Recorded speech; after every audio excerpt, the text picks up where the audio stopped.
Chapter 511. From now on, when you miss me, Hybrid Vice Chairman Theo, just hug this meow. Kyung Kyung.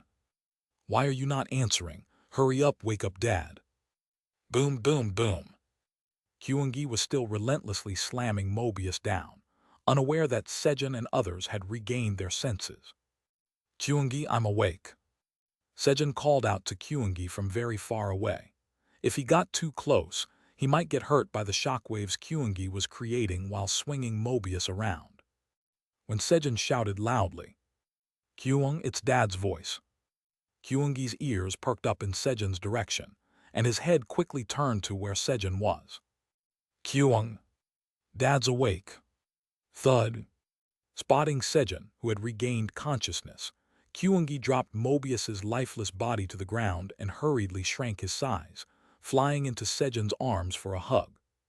Then, Kyung Kyung. Dad, are you okay? Are you hurt anywhere? Kyungi began diligently checking every part of Sejun's body. Yeah, your dad's strong, you know. Sejun showed off his firm biceps as he spoke, but what's strong about that? There was no way Kyungi would be convinced by Sejun's feeble biceps. Of course, being the dutiful son he was, Kyungi refrained from voicing his thoughts out loud to avoid making Dad sad. But his expression said it all. Kyungi, still young, was not good at hiding his expressions yet. Fortunately, since the rest of the party also made unimpressed faces at Sejun's biceps, Kyungi's expression didn't stand out too much. A moment later, Kyung. Dad is fine. Kyungi, having finished his inspection, clung to Sejun's side. But why is this guy's body still here, even after dying? Sejun approached Mobius's corpse. He intended to use it to make a giant grilled fish dish for Theo. At that moment, rumble. As Mobius's mouth opened, things that Mobius hadn't yet digested spilled out. Most of it was dirt, trees, and rocks, but oh, there were gems, money, and items scattered among them. Seeing those, it was impossible to resist. Animal for treasure hunting. Sejun shouted. Pew Hut, the #1 treasure hunter, Hybrid Vice Chairman Theo, will claim first place, meow. Kyung Kyung. Kyungi is also good at treasure hunting. Kyungi will find everything with my nose. Kilahit Kaying. Hee, is this a game? I want to play too. Theo, Kyungi, and Blackie family all announced their participation and started searching for treasures. Land moving. Of course, Sejun, being a social animal, also joined the treasure hunt. And then, Kaiwat Devnam, I need to find the items for you, Kaiwat. I'll have to participate too, detect. I can't resist a treasure hunt. Yona, who had been hesitating while watching, finally cast a spell and enthusiastically began searching for treasures too. 1 hour later. Hugh, that was exhausting. Haha, but I found quite a lot. Sejun proudly looked at the small pile of treasures he had gathered. I wonder how much the others found. He glanced at the treasure piles the rest of the party had gathered. Meow. Papababad. First off, Theo found something every time he put his front paws into the ground, creating 10 mountains of treasures around him. Wow. As expected, Theo was overwhelmingly in first place. Sejun had no intention of competing with the lucky golden paws of Theo, so he turned his attention comfortably to the others. Sniff sniff. Kyung. Kyungi, after roughly identifying the location of the treasures by scent, used telekinesis to lift and scatter the dirt, finding treasures. Around Kyungi, there were 7 treasure mounds. Kyungi was in second place. Kaiwat. Yona, who used magic to create 3 treasure mounds, was in third place. Then I must be fourth. There was no need to even look at Blackie family. Obviously, they couldn't have found more treasures than him. But, Kilahit Kaying. Hee, guys, we're beating the butler. Let's keep going. Yes. K Kuruk. Sharang. Yes, Iamdal Nim, I sense gems over there. Ko. Pipiek. Mumu. Contrary to Sejun's expectations, Blackie family was showing incredible performance. When Eamdal, who grew larger from eating stones, would lift the ground onto a net made of Jigomi's spider web. Sharareng, Kabai would use the power of decay to make the soil crumble and break down. Then the broken soil would fall through the net. Among what remained after the soil fell through, Eamdal would eat the stones, and Mubelchill would burn the wood. The final filtered items were collected by Jackie, Karurur, and Shari, who brought them to Blackie. And then, Kilahit Kaying. He good job, go find more. Blackie cheered on his subordinates while guarding one treasure mound. Am I really losing to the Super Sunfish gang? Sejun, sensing a crisis. If this goes on, I'll lose. He decided to make a bold move. Chug. Sejun hurriedly pulled out 2 power stones he had picked up after destroying Mobius's soul earlier. I'll absorb them. As Sejun focused on absorbing the power stones in his mind, absorbing the power, absolute smell, contained in the power stone of the silent plunderer, White Whale Mobius. Absorbing the power, plunder contained in the power stone of the silent plunderer, White Whale Mobius. The powers within the power stones began to be absorbed into Sejun. Your strength is significantly lacking to properly absorb these powers. You cannot properly absorb power, absolute smell. You cannot properly absorb power, plunder. The powers are being adjusted to match your strength. Powers are greatly weakened. Though the messages made his stomach churn, Sejun wasn't too disappointed as it was an expected result. But then power, absolute smell has been greatly downgraded and you have awakened the talent, scent tracking plants only. You have received the downgraded power, insignificant and cowardly plunder. Seriously, this is too much. Sejun, who hadn't anticipated the powers being downgraded into mere talents, was eventually furious. And why does it have to be called insignificant and cowardly? This is really too much. Grumbling, Sejun checked out his new talent and power, talent, scent tracking plants only. You can detect the location of plants within a 500 m radius with an accuracy of approximately 1 m, using only scent. Power, insignificant and cowardly plunder. You can stealthily take one object within a 100-meter radius without being noticed. Though talent, scent tracking was limited to plants, from Sejun's perspective as a farmer, it wasn't a bad ability. I could use the power to grab things from afar, I guess. Even the downgraded power seemed somewhat useful. At that moment, sniff, sniff. Sejun suddenly caught a scent he hadn't noticed before, the smell of moss growing around the lake. Oh, I can sense it. At the same time, the location of the moss was clearly mapped in Sejun's mind. If Mobius had only possessed the power, plunder, he would have been destroyed by Blackie long ago. It was because Mobius had used the power, absolute smell, to locate food before using his powers, allowing him to find his prey without major failures. Sniff, sniff. This is actually pretty fun. Sejun got hooked on the fun of using his sense of smell to locate plants. This isn't the time for this. The treasure hunting competition was still ongoing. Shall I turn the rankings around? When Sejun used his power while looking at the gold coins in Blackie's treasure mountain, power, insignificant and cowardly plunder, has been activated. You have plundered a gold coin of the kingdom of Kav, not yet engraved with a name. With that message, a gold coin appeared in Sejun's hand, bearing the image of Queen Prana of the kingdom of Kav on the front and King Louis of the kingdom of Kav on the back. A gold coin of the kingdom of Kav that hasn't been engraved with a name. Sejun examined the coin, a named royal gold coin of the kingdom of Kav. This is a gold coin the royal family of the kingdom of Kav gives as a gift when they are indebted to someone. The name of the recipient is engraved on it. If you return the gold coin engraved with your name to the kingdom of Kav, you can make one wish to Kav kingdom. The explanation appeared. So the kingdom of Kav was robbed too, huh? Having heard from Yona about Mobius's actions, Sejun immediately realized that one of the Kingdom of Kav's vaults must have been robbed. But why didn't they give me one of these? Sejun had given life to the most important mother tree of the Kingdom of Kav, and was also the most influential figure in the Black Tower. If Sejun asked, Prana and Louis would simply comply, so they hadn't felt the need to gift him a gold coin separately. Having inspected the gold coin, Sejun grinned. He Blackie has no idea. Watching Blackie cheer on his subordinates, completely oblivious to the missing gold coin from his treasure pile, Sejun gained confidence, power. Insignificant and cowardly plunder has been activated. Sejun began plundering Blackie's treasure pile in earnest.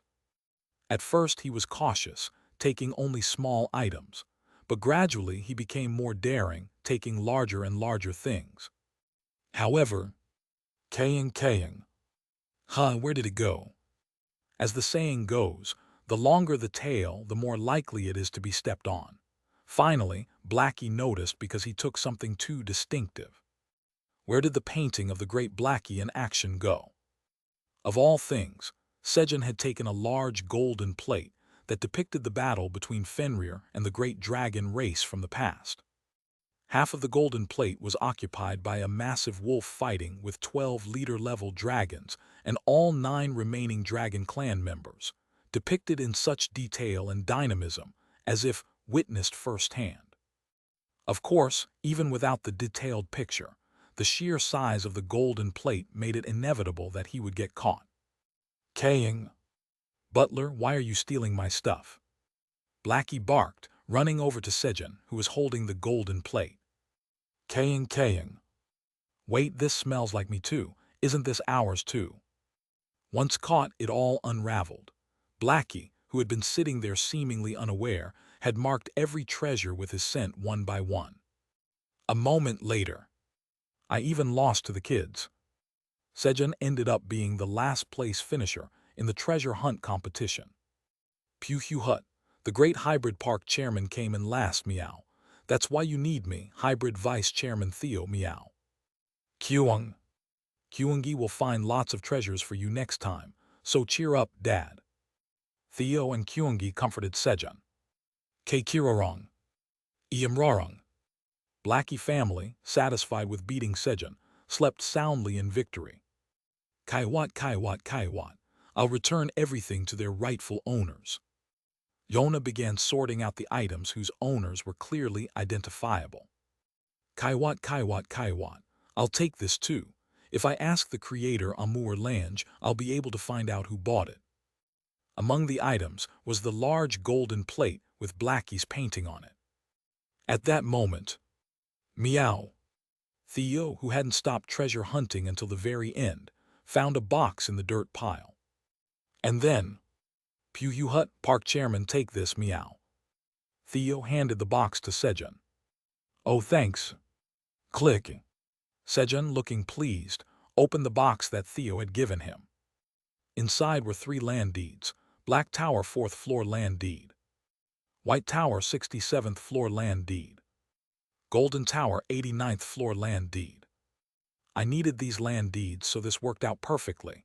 Well done, Vice Chairman Theo. Pew Hut, I hybrid Vice Chairman Theo, always do a great job, meow. Yeah. Sejun patted Theo on the head as he gathered up the land deeds. The land deed for the 4th floor of the Black Tower was needed to erect a monument for Lee's achievement, who had granted him a 5-star divine relic, and to assign S. Sybil the 18th as a follower. The land deed for the 67th floor of the White Tower was essential for finding the sealed son of the White Tower. If only it were 1 floor higher. If he had received the land deed for the 90th floor instead of the 89th floor of the Golden Tower, it would have been perfect. Patrick, the god of Earth's divine relic, the Earth Armor, was on the 90th floor of the Golden Tower. Sejun, feeling slightly regretful, stood up from his seat. Kaiwat. Sejun Nim, I've packed everything. Yona, who had gathered all the items with owners, said as she carried the remaining items and Mobius's corpse into Sejun's void storage. Yona, thank you for your hard work. Let's head back now. Kyung. Dad, hold on tightly to Kyungi. Yeah. As Sejun held Kyungi in his arms. As a whoosh. Kyungi used telekinesis to quickly lift them into the air, and in the blink of an eye, they had returned to the surface. Kaiwat, Kaiwat, Kaiwat. Well, I have things to do, so I'll be off. Yona bid farewell, with a voice filled with reluctance. However, hug. Contrary to her words, she couldn't easily let go of Theo's warm and fluffy tail, which she hadn't touched in a while. Her hands still clung to it with lingering attachment. Pew hut, Yona, take this, meow. From now on, when you miss me, hybrid Vice Chairman Theo, just hug this, meow. Theo handed Yona a heart-shaped fur ball made from his own fur. Kaiwat, Theonim, I love it so much. Yona, deeply moved, embraced Theo with a beaming expression, holding the heart-shaped fur ball. Then, Kaiwat, Kaiwat, Kaiwat, Theonim, I'll do my best, Sejun Nim, take care. With a heart full of Theo's warmth, Iona cheerfully bid farewell and left. Aileen must have been this happy, right? Sejun smiled, imagining how happy Aileen must have been when she received the heart-shaped rice ball from him, even though he hadn't seen her reaction firsthand. Chapter 512. Heh. Ajax must have really missed his big brother. All right. Sejun opened his eyes. And, meow. Kaying. He picked up Theo and the Blackie family, who were still in dreamland, and went outside. It looks like it's finally over. Now even Sweetie can take a bit of a break. Sejun looked toward the cave where Sweetie's beehive was, which had been swarming with quite a number of poisonous honey bees until just yesterday. Indeed, not just anyone can be the leader. Sejun felt sorry for Sweetie, completely forgetting that he was the chairman of Sejun Company, which had over a few million employees under its wing. And then, the Xinjiang chili pepper of agony is grateful for the farmer's footsteps and lends its strength. The effect of great blessing of the crops, master, activates, increasing the potential of your agility stat from 5613 to 5623. He increased his potential while walking around the farm. When he raised his stat potential once more. Kyung. Good morning, Dad. Kyungi, who had just woken up and rushed to find his dad, greeted Sejun. Yeah, did Kyungi sleep well? Kyung. Kyungi answered as he clung to Sejun's side. When everyone who shared the power of power, strength to support 13 handfuls of sky, had gathered. Patrick Nim, is it okay to come now? Sejun asked Patrick, just in case Stella was on the first floor. Patrick, the god of earth, says it's fine, as the great silver dragon Stella Hisron is currently on the second floor of the tower. Okay. After hearing Patrick's answer, guys, stick close. Sejun told his companions to gather to increase the 100,000 strength needed to turn the key. But, meow, Kaying, Kyung. Everyone except Kyungi was sleeping, so there was no response. Tab tab. Sejun had no choice but to pick up each of the sleeping creatures and touch them to his body. Then the 11 divided powers combine into one, activating power, strength to support 13 handfuls of sky for 13 seconds. Strength increases by 1300%. The power was activated. Summon the door. Thud. Sejun summoned the door leading to the 10th tower. Click. He inserted the key into the keyhole and turned it. Kriug. He opened the door and stepped inside. You have arrived on the first floor of the 10th tower. As Sejun arrived on the first floor of the 10th tower, Heb Heb, the Devourers, who were busily absorbing the energy of destruction, Poke Poke, and the pioneers who were diligently planting seeds, warmly welcomed him. Neither Patrick nor Hamer was in sight. Wow, I'm already being treated like leftovers. Sejun felt a bit disappointed that neither Patrick nor Hamer had come to greet him. Patrick, the god of earth, tells you not to feel too upset. Patrick, the god of Earth, says he is currently monitoring the movements of destruction through the tower's administration system, and Hamer is busy making the enhancing elixir. Patrick explained to Sejun why they couldn't come out to greet him. All right, I understand. While Sejun was talking with Patrick, Kiki, Kaya, the devourers and pioneers crowded around Sejun, excitedly telling him everything they had done during his absence, eager to receive his praise. It had only been 2 days since they last saw him, but they seemed to have a lot to share. Okay, good job, you can tell the rest to your leader. Kaying. Sejun tossed the still-sleeping Blackie family over to the devourers and pioneers. Has a lot been gathered? He checked the amount of energy of creation that had been collected so far. Currently possessed energy of creation, 2.65 million L. Thanks to the energy of destruction in Melpheus' body, a significant amount had been gathered in just 2 days. So what should I upgrade first? Sejun browsed through the upgrade list. With plenty of resources at hand, he decided, I should go for the most expensive one first. Sejun selected the upgrade that required the most energy of creation from the list. Install the lighthouse of creation that burns destruction. Using 1 million L of energy of creation to install the lighthouse of creation that burns destruction. Beginning installation of the lighthouse of creation that burns destruction. Installation will take 10 days to complete. Installation period can be reduced by 1 day using 100,000 L of energy of creation. Would you like to use energy of creation to reduce the installation period? A message appeared in response to Sejun's words. No, of course not, it's not like it's urgent. Sejun began the lighthouse installation and then gave more orders.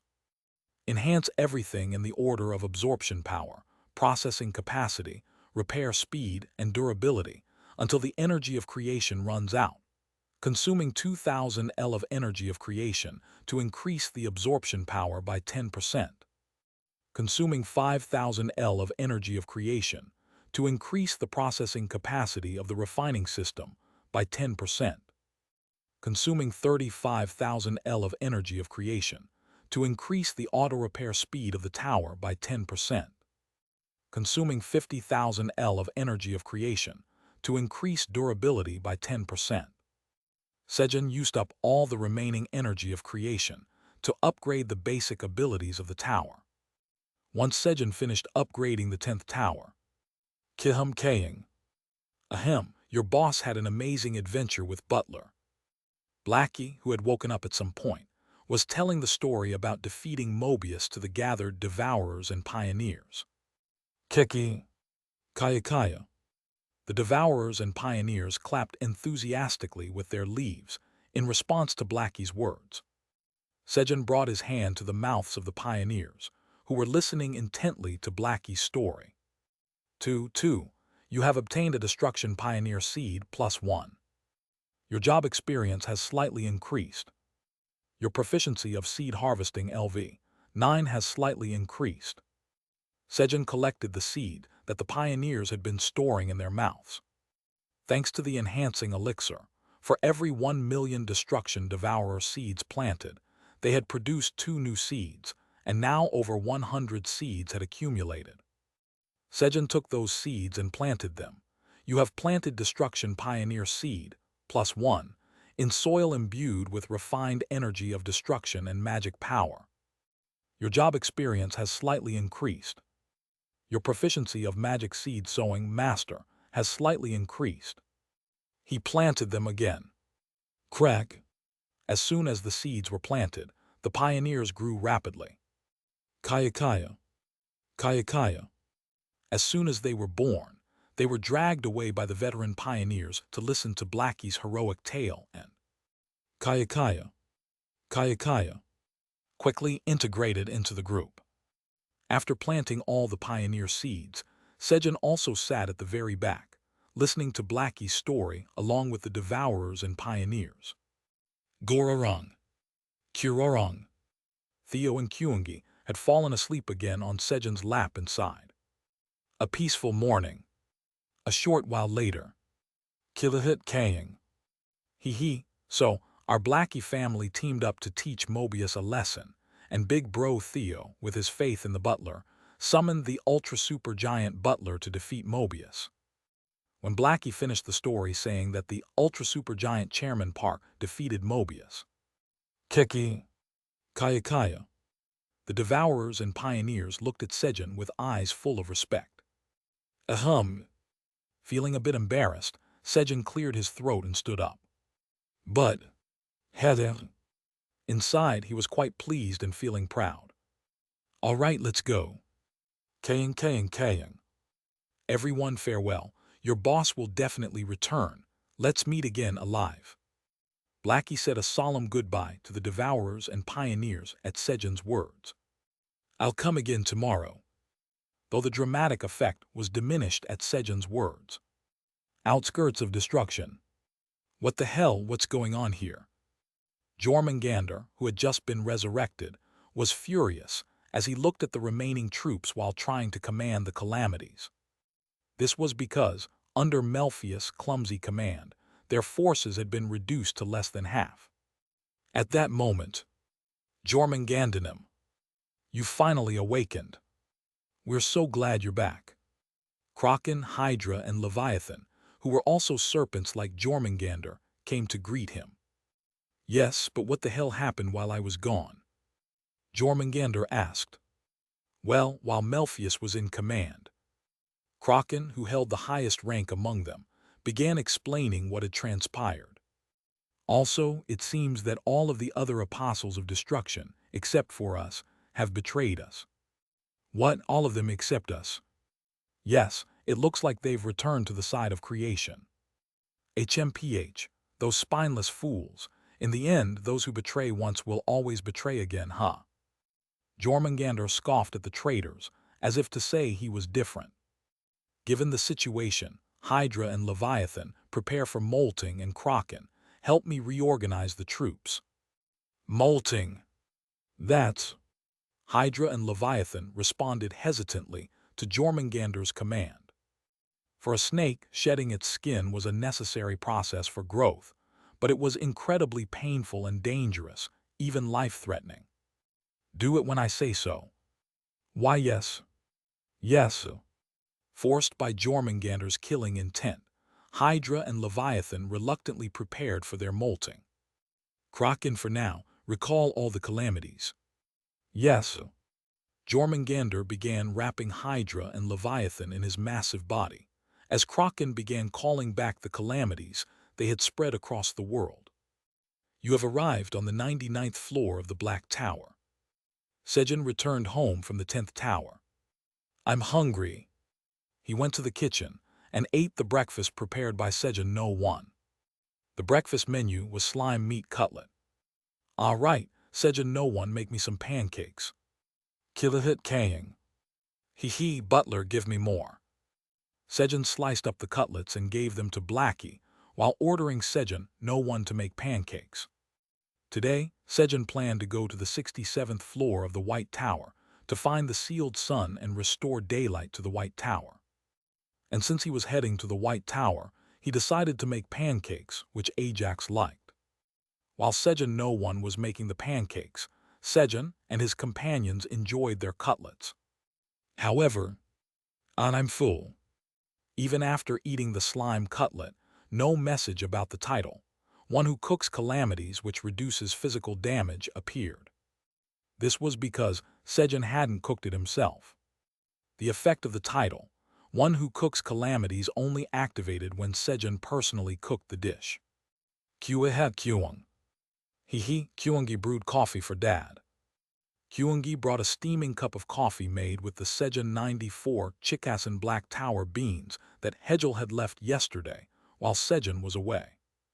Thank you. Slurp.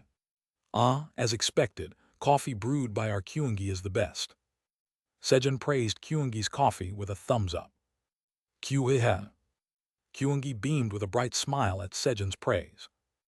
Honestly, there wasn't much difference in taste from coffee brewed by Ninir, but anyway, Kyungi's coffee was the best. Plus, when he smiles like that, this coffee was now heavenly. Sejun enjoyed a leisurely time with his companions, who were resting on his body as he drank his coffee. Then, Ajax, is it okay if I come over now? Sejun called out to Ajax. Soon, the White Tower's honorary full-time employee says that Sejun Hyung is always welcome. Ajax replied immediately. As Sejun Company's policies changed, the system immediately reflected the update. Haha, Ajax must have really missed his big brother. Just from the message, Sejun could imagine how happy Ajax must be about his visit. All right then, I'll be there soon, Toryang. Sejun called Toryang and moved to the waypoint. Thanks to Aileen, who had been adjusting the waypoint's location closer to the farm bit by bit every day, Sejun was able to arrive at the waypoint in just a few minutes. Taji. Sejun placed his hand on the red crystal and teleported to the White Tower. 89th floor of the Black Tower. Kaiwat Kaiwat Kaiwat. Yona, holding Theo's heart for ball, hummed a tune as she walked somewhere with a lively step. Then, Kaiwat Kaiwat Kaiwat, excuse me, is Amour Lange here? She asked the guards who were guarding a massive mansion. Yona had left the task of finding the owners of items marked with their owner's insignia to the Wandering Merchant Association, and had come here in person to find out who had purchased the golden plate depicting the battle between Fenrir and the dragon. While she was at it, she thought she'd also ask Amour, the famous designer, to make a couple ring for her and Theo. However, as a matter of fact, Amour Lange has been expecting you, Yonanim. Please follow me, master of the Black Parkei Wizard Tower. Kaiwat, he's been expecting me. How did he know I'd come? Surprised by the guard's words, Iona tucked Theo's heart fur ball into her void storage and pulled out the staff of suppressing gravity, which was strapped to her back while channeling magic power. Having almost died at the hands of Mobius just recently, Iona's wariness was still high. At that moment, master of the Black Parkei Wizard Tower, Iona, lover of Theo Park, there is no need to be on guard. I am Amour Lange, the second apostle of creation. I have something to discuss with you, so come in peacefully. A divine voice echoed in Iona's mind. Kaiwat Kaiwat Kaiwat, yes.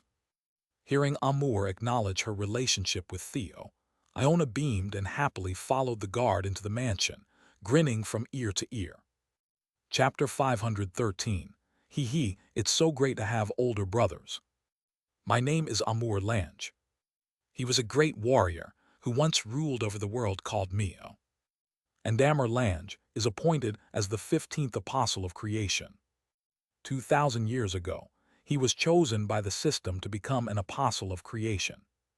Though now he is the second in rank now, at that time he was the youngest. Thank you, my name is Mac. Thanks to you I've escaped being the youngest. Welcome, youngest. What, youngest? My name is the great warrior Amour Urk. If I say you're the youngest, then you're the youngest. Youngest. His senior apostles were so powerful that they considered him, someone who once ruled a world, to be a mere fledgling. Amour carried out sacred duties alongside the senior apostles of creation, crossing beyond the yet unopened Black Moon to prevent the forces of destruction from flooding into the world. A lonely battle that no one recognized, but had to be fought by someone. The apostles of creation continued their battle against the forces of destruction, armed with their sacred duty and care for one another. After 1,000 years of fighting, 5 apostles died honorably, leaving the number of apostles of creation reduced to 10. Amour became the 10th apostle of creation. Another 500 years passed, and the number dropped to 7. After another 500 years, it shrank to 5. As the power of destruction grew stronger, their forces steadily dwindled. Then one day, cough, damn it, to think I'd go before the youngest Amour, you're now the second apostle of creation. Mac, his senior and friend, who had never once called him by his name but always referred to him as the youngest, finally called him by his name after being half devoured by Jormungandr. Damn snake, I'm not going alone. Mac, after splitting the snake's head, smiled contentedly as he fell into eternal rest. And we can never defeat destruction. The once great warrior Amur, after fighting in the sacred battle for 1,800 years, lost his will to fight. After that, his memories are blurry. When he came to his senses, he found himself on the 89th floor of the tower. He thought it was for the best as he was tired of fighting. He just wanted to rest. So he shut himself off from the world and lived day by day inside his house. Amur, bored with his uneventful life, began making various things. His servants showed interest in them, so he started giving them away, and eventually those items spread throughout the tower. Before he knew it, Amur became famous without even realizing it. As Amur's fame grew, the status of those who sought him out also rose. Even just by staying in his house, Amur naturally began to gather high-level information about the tower. Of course, the information, much like Amur's broken spirit, was only gloomy news about the deteriorating situation in the tower. About 200 years passed like that, with it becoming routine for visitors to bring him news of the tower's worsening state. Then one day, Amurnim, have you heard? The locusts have invaded the 67th floor of the tower, which is ruled by the Lizard Kingdom. The visitor brought the worst news yet, far worse than usual. The locusts are back again after 100 years, huh? He thought that, without dragon intervention, the tower's destruction wouldn't be far off. However, the sturdy blade green onions grown by the great black dragon are currently being used to eradicate the locusts. A few days later, another visitor brought news that completely defied Amur's expectations. What? A dragon grows what? Green onions. They're green onions as sharp as blades. What nonsense is this? A dragon growing green onions was already unbelievable, but using green onions to fight off the locusts. Amur couldn't understand it. But they say the locusts have been completely wiped out. Without direct intervention from a dragon, the locusts were driven to extinction. Many merchants were disappearing in the merchant passage, but it turns out it was fragments sent by the Apostle of Destruction, if not for the great black dragon's subordinate, Park Theo-Nim. The great black dragon has a subordinate from the cat tribe, and that cat dealt with the fragments of the Apostle of Destruction. After that, the information brought to Amur by visitors became increasingly incomprehensible to him. However, one thing was clear. Despite Amur's broken spirit, the situation in the tower had changed. The tower was no longer plummeting towards rock bottom. It wasn't gloomy anymore. And the Red Ribbon Kingdom, which was destroyed by the locusts, is now holding a founding ceremony. There was a party on the 99th floor of the tower recently, and there was so much delicious food. The information visitors brought after that was consistently hopeful and bright. The atmosphere of the tower had completely reversed. The tower that had been tilting towards destruction was now soaring. No, soaring wasn't enough to describe it. It was ascending. And it's all thanks to the great black dragon, Park Sejun. The great black dragon, Park Sejun. Who are you, Park Sejun, the one who made the black tower ascend? A flame of curiosity about Sejun, the source of this massive shift, started to kindle within Amur's previously extinguished heart. He can't be a dragon. The black dragon bears the family name Pratani. They don't use names like that. Or maybe it's a dragon's playful trick of changing their name, but then they wouldn't be referred to as the Great Black Dragon. As Amur listened to the information visitors brought into his home, his curiosity about Sejun grew. Amurnim, these are crops grown by Sejun.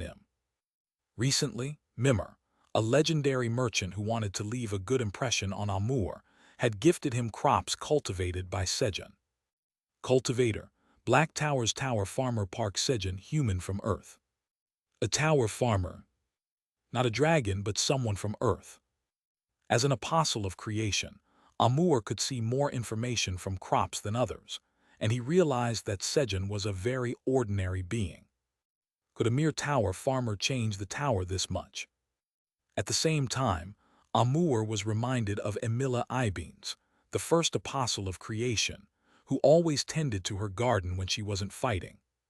His senior who just smiled at questions about why she grew such things. His senior who didn't give up despite fighting 1,000 years longer than them. So she was fighting too. Amur began to think that maybe battle wasn't the only sacred duty. Whether it was due to the shame of his broken will or the blazing flame rising in his heart, Amur's face grew hot. It's time to return. To reclaim his identity as the second apostle of creation, not as the designer Amur Lange. Amur began preparing his gear for his return. I guess I'll have to accept one last guest before I go. He sensed a powerful magic approaching from afar. Soon Iona, the wizard of great destruction, will be here. Send her to me when she arrives. Amur ordered his servant to relay the message to the guard and waited. Kaiwat, kaiwat, kaiwat.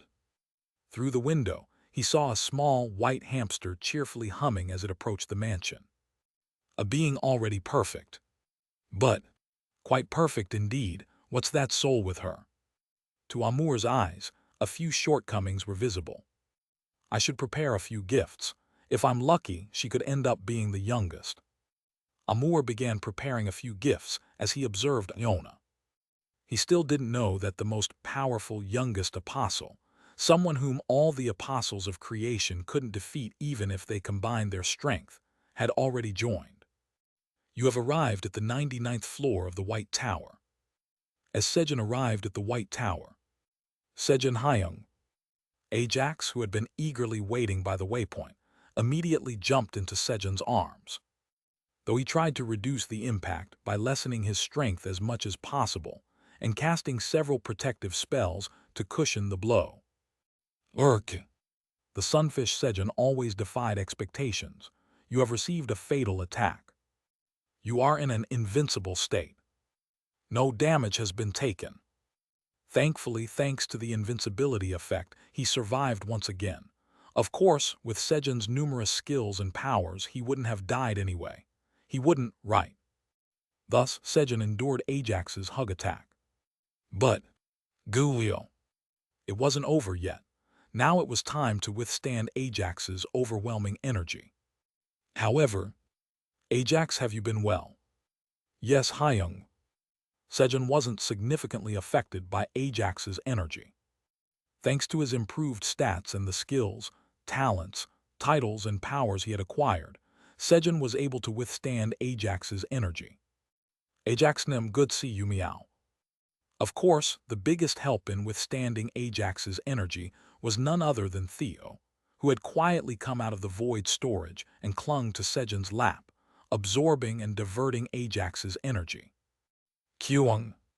Long time no see. Following Theo, Kyungi also greeted Ajax. The rest of the Blackie family stayed inside the void storage. Sejun had left them there to play so they wouldn't get hurt by Ajax's overwhelming energy. Here, Super Sunfish, eat this while you wait. Sejun handed them some roasted and dried sweet potatoes, hopping to prevent a repeat of last time, when they turned the void storage into chaos. A little while later, chomp chomp chomp, as Blackie happily munched on the roasted sweet potatoes. Come to think of it, Super Sunfish, something feels offensive. The names Sejun had just called them by earlier bothered him. It's the butler's fault, he made me feel bad. Time to show the anger of the great Blackie. Kaying. Guys, let's play. Blackie, who had been itching to play around, found the perfect excuse. Unaware that Blackie was about to wreak havoc in the void storage. Here, eat this. Sejun handed over 1,000 pancakes he had brought to Ajax. Wow, thanks Hyung, I'll enjoy them. Right on the spot, Ajax devoured 3 pancakes in no time. So delicious. His face was full of joy, and his tail wagged vigorously in excitement. Ajax, let's sit here and eat. Meanwhile, Sejun spread out a green onion leaf mat and called Ajax over. Drink this too. Yeah, Hyung. Ajax downed the chocolate milk Sejun had handed him in one gulp, getting ready to properly eat the pancakes. Originally, Ajax would have eaten alone, but Hyung Kyungi, let's eat together. After spending time with Sejun, Ajax had learned that food tastes even better when shared. Theo, you don't need to eat, right? Of course not, meow. I, the hybrid vice chairman Theo, only eat the grilled fish and churu made by Chairman Park, meow. Got it. He also learned to respect others' preferences, as they were all enjoying their delicious pancakes together. Ajax were planning to head down to the 67th floor of the tower later. Sejun mentioned the reason he had come to the White Tower. The 67th floor, are you going to look for the sun? Yeah. Oh, that sounds fun. At Sejun's words, Ajax's eyes sparkled with excitement. Do you want to come too, Ajax? Of course. If Sejun Hyung is going, I have to go too. I'm part of our group, aren't I? Sejun Hyung, you meanie, not taking me along? Ajax shouted in response to Sejun's question, his eyes welling up with tears.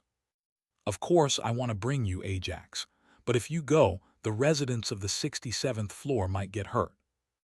You crush them just by being there, Ajax. As Sejun stroked Ajax's head while saying this. Then should I ask my grandpa to drive out all the residents of the 67th floor? Ajax, now calmed by Sejun's touch, asked seriously.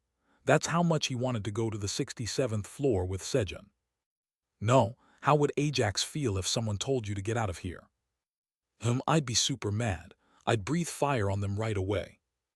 Ajax, after pondering Sejun's question for a moment, puffed out his chest as if he were about to unleash a breath attack and responded. What if even Ajax's breath attack doesn't work? Then would I get kicked out? That's right, and how would you feel if you got kicked out? I'd be sad. I worked so hard to make this tomato field here. Ajax looked around at the field of bright white cherry tomatoes spread out around him. Exactly. The residents of the 67th floor would feel the same, and unlike you, they don't have a breath attack, so they wouldn't even be able to fight back. I get it, I won't go. Being the smart Ajax that he was, he understood Sejun's intentions and replied in a dejected voice. Even though he understood, he couldn't help but feel disappointed. In return, I'll come back after I find the sun. Then let's have a meat party. Really? At Sejun's promise to return, Ajax's face immediately brightened up. With that, Sejun managed to protect both the safety of the 67th floor residents and Ajax's smile, though he couldn't protect the meat yet. All right, we'll be back soon. Okay, Hyung, I'll prepare for the meat party. All right. Sejun then put Theo and Kyungi back into the void storage. Swish. He opened up the land deed for the 67th floor of the White Tower and disappeared. Hawk, you disobeyed Chairman Park's orders, meow. We need to clean up quickly, meow. Chairman Park hates this, meow.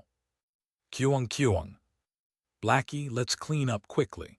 We need to have everything spotless before Dad opens the door. Meanwhile, inside the void storage, Theo and Kyungi were busy cleaning up the mess the Blackie family had made. It's so great to have older brothers. Blackie thought to himself how great it was to have older brothers who would always help clean up after his mess. Chapter 514. If you keep talking, I'll call Uncle Theo. You have arrived at the 67th floor of the White Tower. It's pitch dark. It was so dark that not even a step ahead was visible. Since it wasn't a place where residents lived, there were no lights like magic or torches. Snap! Sejun snapped his fingers. Whoosh! After creating a flame, he looked around the surroundings. Besides the trees, nothing seems out of the ordinary. But what's that fruit? Just as Sejun was about to inspect the round, purple fruit hanging from a tree. Clank! Great hybrid Chairman Park, I missed you, meow. Theo, appearing slightly later than usual from the void storage, jumped onto Sejun's face. Yeah, I missed you too. Pew hut, but I missed you more, meow. Theo, overjoyed by Sejun's words, enthusiastically rubbed his face against Sejun's forehead. Kyung. Kyungi missed Dad too. Meanwhile, Kyungi also clung to Sejun's side, rubbing his face against Sejun's body. Yeah, Dad Miss Kyungi too, achoo. Vice Chairman Theo, get down now. Meow. Sejun, who sneezed because of Theo's fur, grabbed Theo by the scruff of his neck and moved him to his lap. But where, Blackie? Noticing that the next in line hadn't appeared yet, Sejun looked around. Kaying. Butler, where are you? I can't see anything, Butler. Blackie, apparently having jumped out in the wrong direction, was whimpering as he searched for Sejun in the completely wrong way. Mumu. Mubelchill tried his best to light up the surroundings by creating fire on his horn, but it was too weak to make much of a difference. As expected from the Super Sunfish crew. You dummy, it's this way, not that way. Seeing the silly scene, Sejun laughed and hurriedly gathered up the Blackie family, putting them into the sling bag. Kaying. Why didn't you pick me up sooner? And who are you calling a dummy? The great Blackie is not a dummy. Butler, I missed you. Blackie, whining while wagging his tail energetically like a propeller, fussed at Sejun. All right, I take back the dummy thing. Pad. Sejun soothed Blackie with a few pats. Keikirarong. Iamrarong. Keikurarong. As Sejun patted him, Blackie and his underlings quickly fell asleep, quieting down. After putting the Blackie family to sleep, Sejun finally plucked the fruit from the tree. At that moment, you have harvested a fig. Your job experience has slightly increased. Your proficiency of harvesting LV9 has slightly increased. You have gained 1 experience point. Messages appeared. Oh, so this was a fig. Sejun sliced the fig in half with his dagger. Kyungi, try this, just don't eat the skin, you only eat the inside like this. Demonstrating how to eat a fig, Sejun handed it over to Kyungi. Wow, it just melts. The sweet flesh that entered his mouth was so soft it melted instantly. Pop. The seeds burst with a delightful texture every time he chewed. Kyungi, it's delicious, right? When Sejun asked, looking at Kyungi. Kyung. Haha, it's delicious, it's sweet like honey. Kyungi nodded eagerly, replying enthusiastically. Good, then let's harvest a lot of these. Dad will make plenty of delicious things with figs. Kyung. So exciting. Excited by Sejun's words, Kyungi began harvesting the figs using telekinesis, and Sejun also continued harvesting the figs. I'll start by making dried figs. They're delicious just as they are, but if I bake them in bread, they're absolutely heavenly. Heh. While Sejun was happily imagining how to eat the figs. Soft. Although he was sure he had harvested a fig, he felt warmth and the softness of fur in his hand. What is this? When Sejun lifted the fig to look at it closely. Swish. It opened its sleepy eyes and opened its mouth. Wait. A bat. Peep. Contrary to its cute cries, the bat had a bad temper. Crunch. It suddenly bit Sejun's hand without warning. It's going to bite my hand off. Shocked, Sejun shouted and shook his hand. Wah. The frightened baby bat bit down harder, refusing to let go. However, whoosh. Because of Sejun's overwhelming strength. Peep. The baby bat screamed and eventually let go, flying up into the air, leaving behind 2 of its teeth in Sejun's hand. Plug. Sejun hurriedly pulled out the baby bat's teeth embedded in his hand, leaving 2 small holes about the size of a ballpoint pen tip between his thumb and index finger. Gahem. Embarrassed by his overreaction to wounds that weren't even bleeding, Sejun cleared his throat. Swish. Moreover, the wound was healing rapidly. At that moment, peep. Hearing the baby bat's cry, the other bats opened their eyes in the darkness, letting out eerie cries. Thousands of pairs of red eyes glared at Sejun and his party. The bats had been disguising their bodies to look like fig fruits with their wings. A quest has been triggered. Quest: eliminate or negotiate with the fig bats that have illegally occupied the fig farm and reclaim the land rights. Reward: recognition as the rightful owner of the fig farm on the 67th floor of the White Tower. A land deed quest appeared at the same time. Should I fight them? Pew Hu Hut. The employees to get stamped have arrived, meow. Kyung. Kyungi's going to harvest figs. If anyone interferes, they'll be punished. While Sejun and his party were facing off with the fig bats. Peep-ip, peep-ip. The baby bat, flapping its wings hard, returned and perched on Sejun's shoulder, rubbing its face affectionately against him. This was because, thanks to Sejun, its baby teeth had been pulled out without pain. As a result, the tense atmosphere between Sejun and the bats lightened a bit. Pip-pip, is it time to wake up? Mistaking the darkness for wake-up time, the golden bat Peacebees woke up, and the situation was easily resolved. Peep-pip, peep-pip. The king has appeared. The fig bats immediately began bowing to Peacebees. In the world of bats, the golden color signified royalty. Those with royal blood, meaning Peacebees was considered a king. Pip-pip, I'm royalty. Peacebees tilted his head, puzzled by what the fig bats were saying. Oh, so our Peacebees was a bat of noble blood. Should I start calling you Peacebees Rumatia I? Sejun teased Peacebees. In response, Pip-pip, no, my name is Peacebees Park. Sejunum, are you disowning me? Peacebees shouted with a tearful expression. Sorry, it was just a joke. Sejun quickly apologized, holding Peacebees in his hand and stroking his head. Bahihe. Finally, in a better mood, Peacebees smiled. The fig bats that illegally occupied the fig farm have agreed to follow your subordinate, Peacebees Park. You have completed the quest. In the meantime, the land deed quest was completed. Pew Hu Hut, come over here to get your stamp, meow. Once you get your stamp, you'll have a job and food, meow. Peep-ip, peep-ip. Theo stamped the wings of the fig bats, officially hearing them as employees of Sejun Company. You have gained 30 slaves. Due to the effect of the title Slave King, all your stats increase by 0.3. But this title isn't changing. Sejun wasn't sure if it hadn't been fully reflected yet, or if it just wasn't being updated. Reading the message, Sejun stood up. Then, peep-ip, peep-ip. He grabbed the baby bat still playing on his shoulder.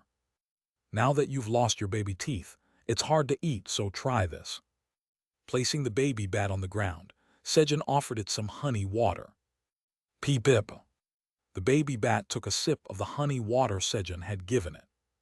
Peep-ip, peep-ip. So sweet.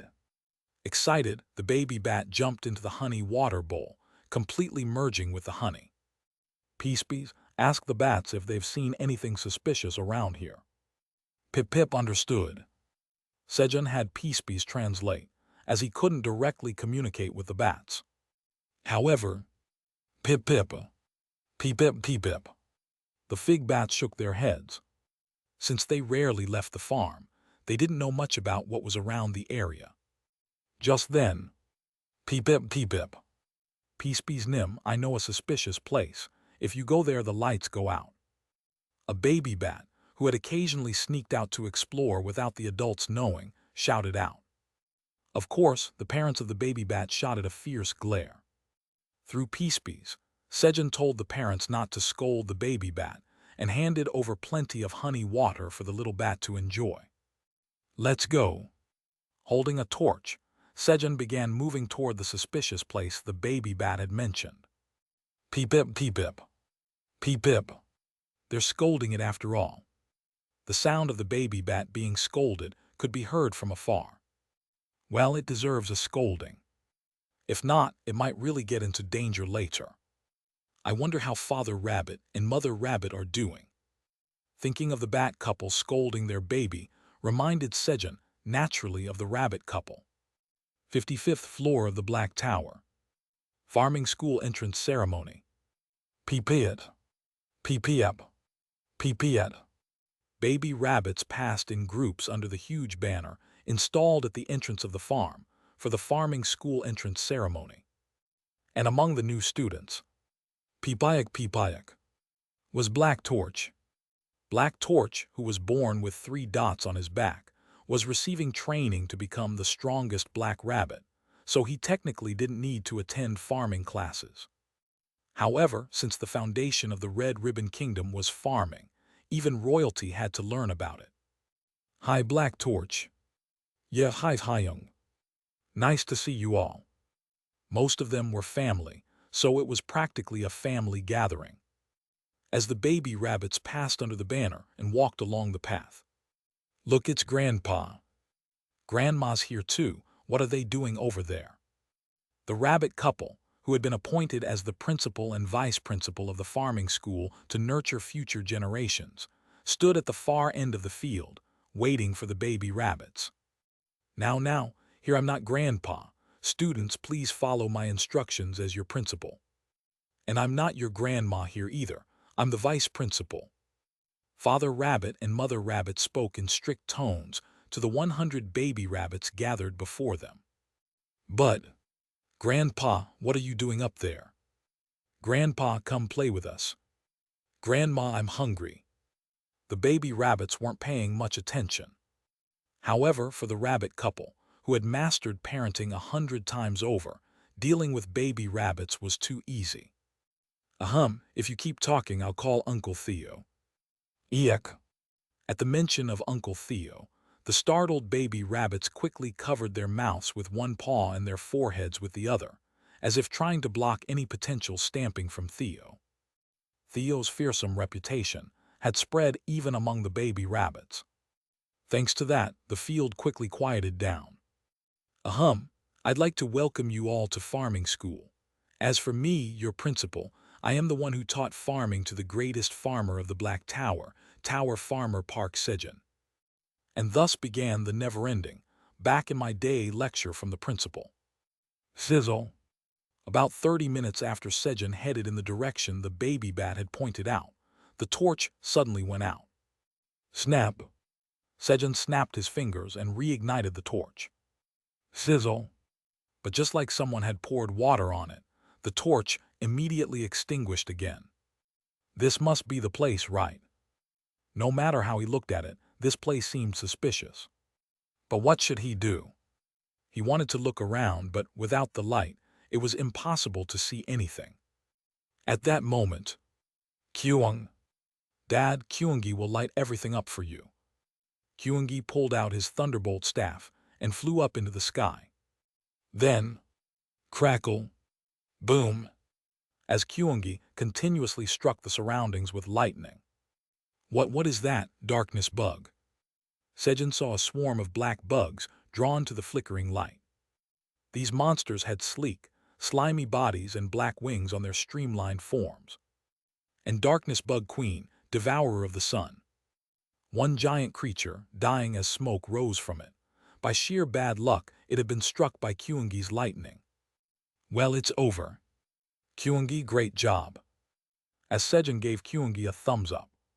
Thud. The Darkness Bug Queen collapsed. Herbalist Kyungi has defeated the Darkness Bug Queen, devourer of the sun. You have gained 10 million experience points, 50% of what Herbalist Kyungi earned. Whoosh. Along with the message, the body of the Darkness Bug Queen burned away, revealing the sun it had swallowed, now radiating a blinding light. As the sun emerged, countless darkness bugs swarmed around it, trying to consume it, plunging the surroundings into darkness again. Whoosh.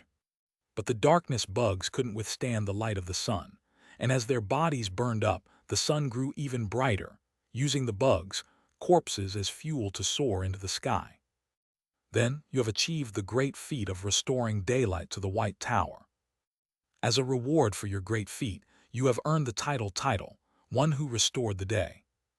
As a reward for your great feat, all your stats have increased by 50.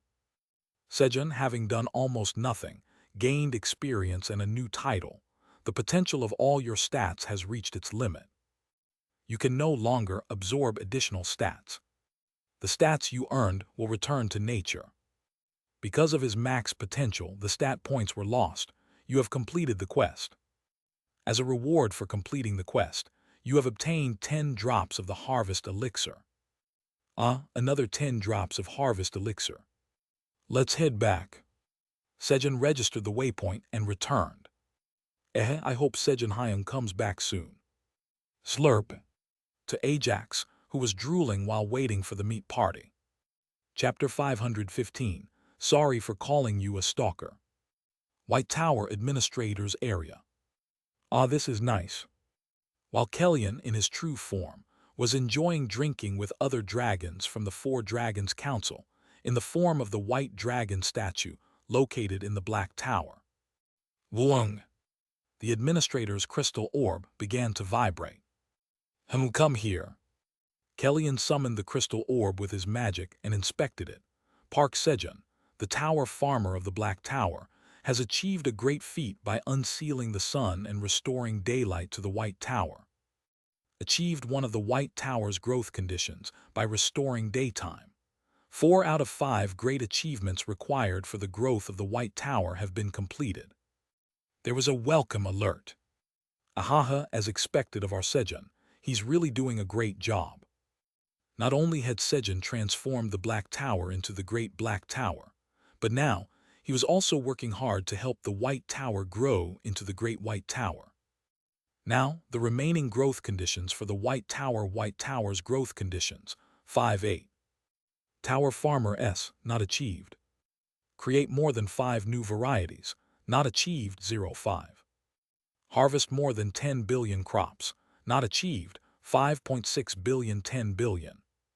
Cultivate more than 3.3 million square meters of farmland, exceeded, 22 million square meters, 3 million square meters. Grow a world tree, exceeded jujube tree unnamed, coconut tree unnamed. Achieve 5 great feats, not achieved, 4-5. Restore daylight, achieved. Increase White Tower entrances to 120, not achieved, 87-120.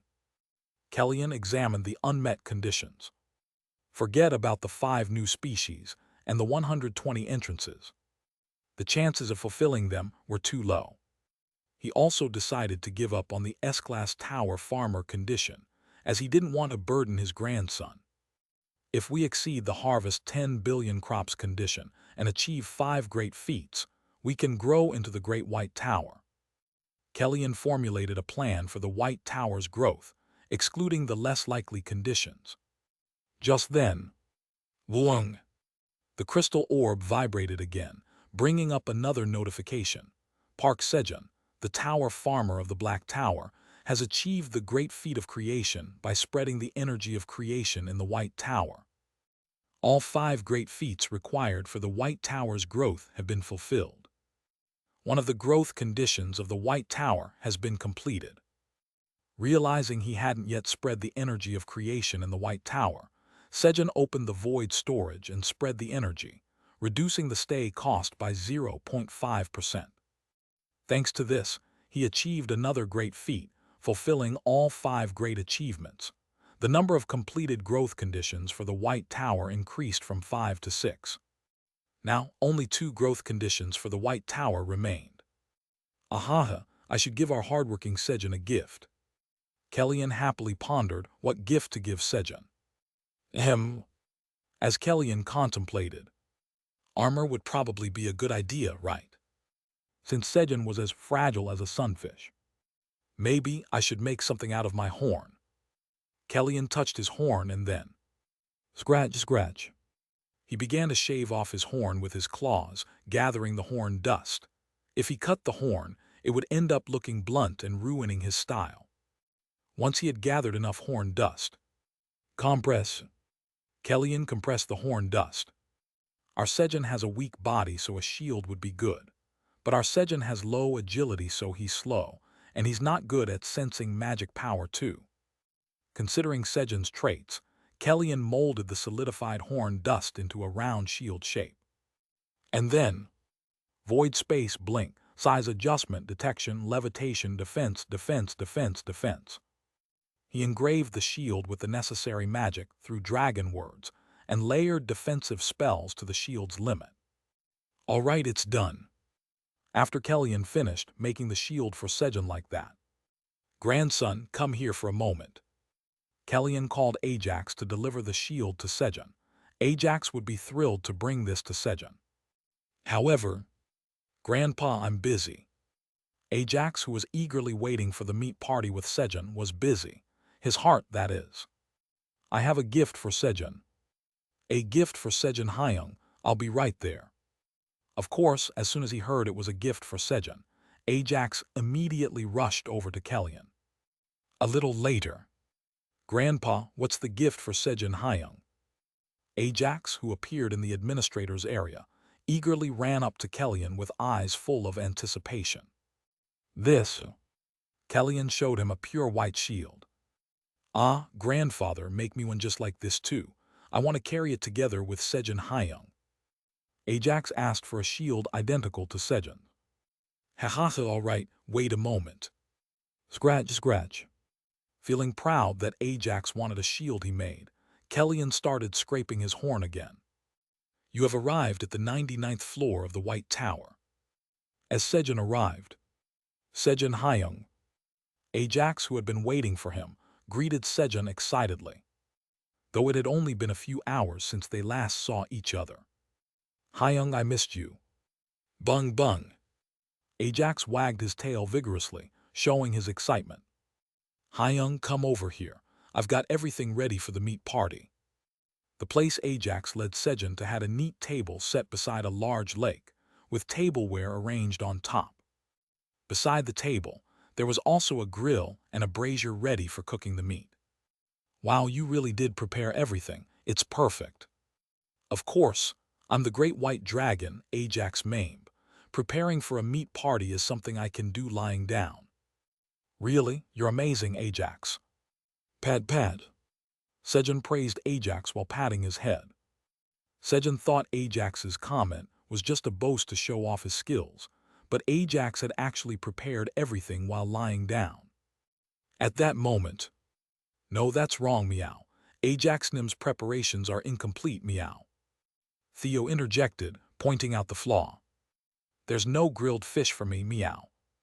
Because there wasn't any grilled fish.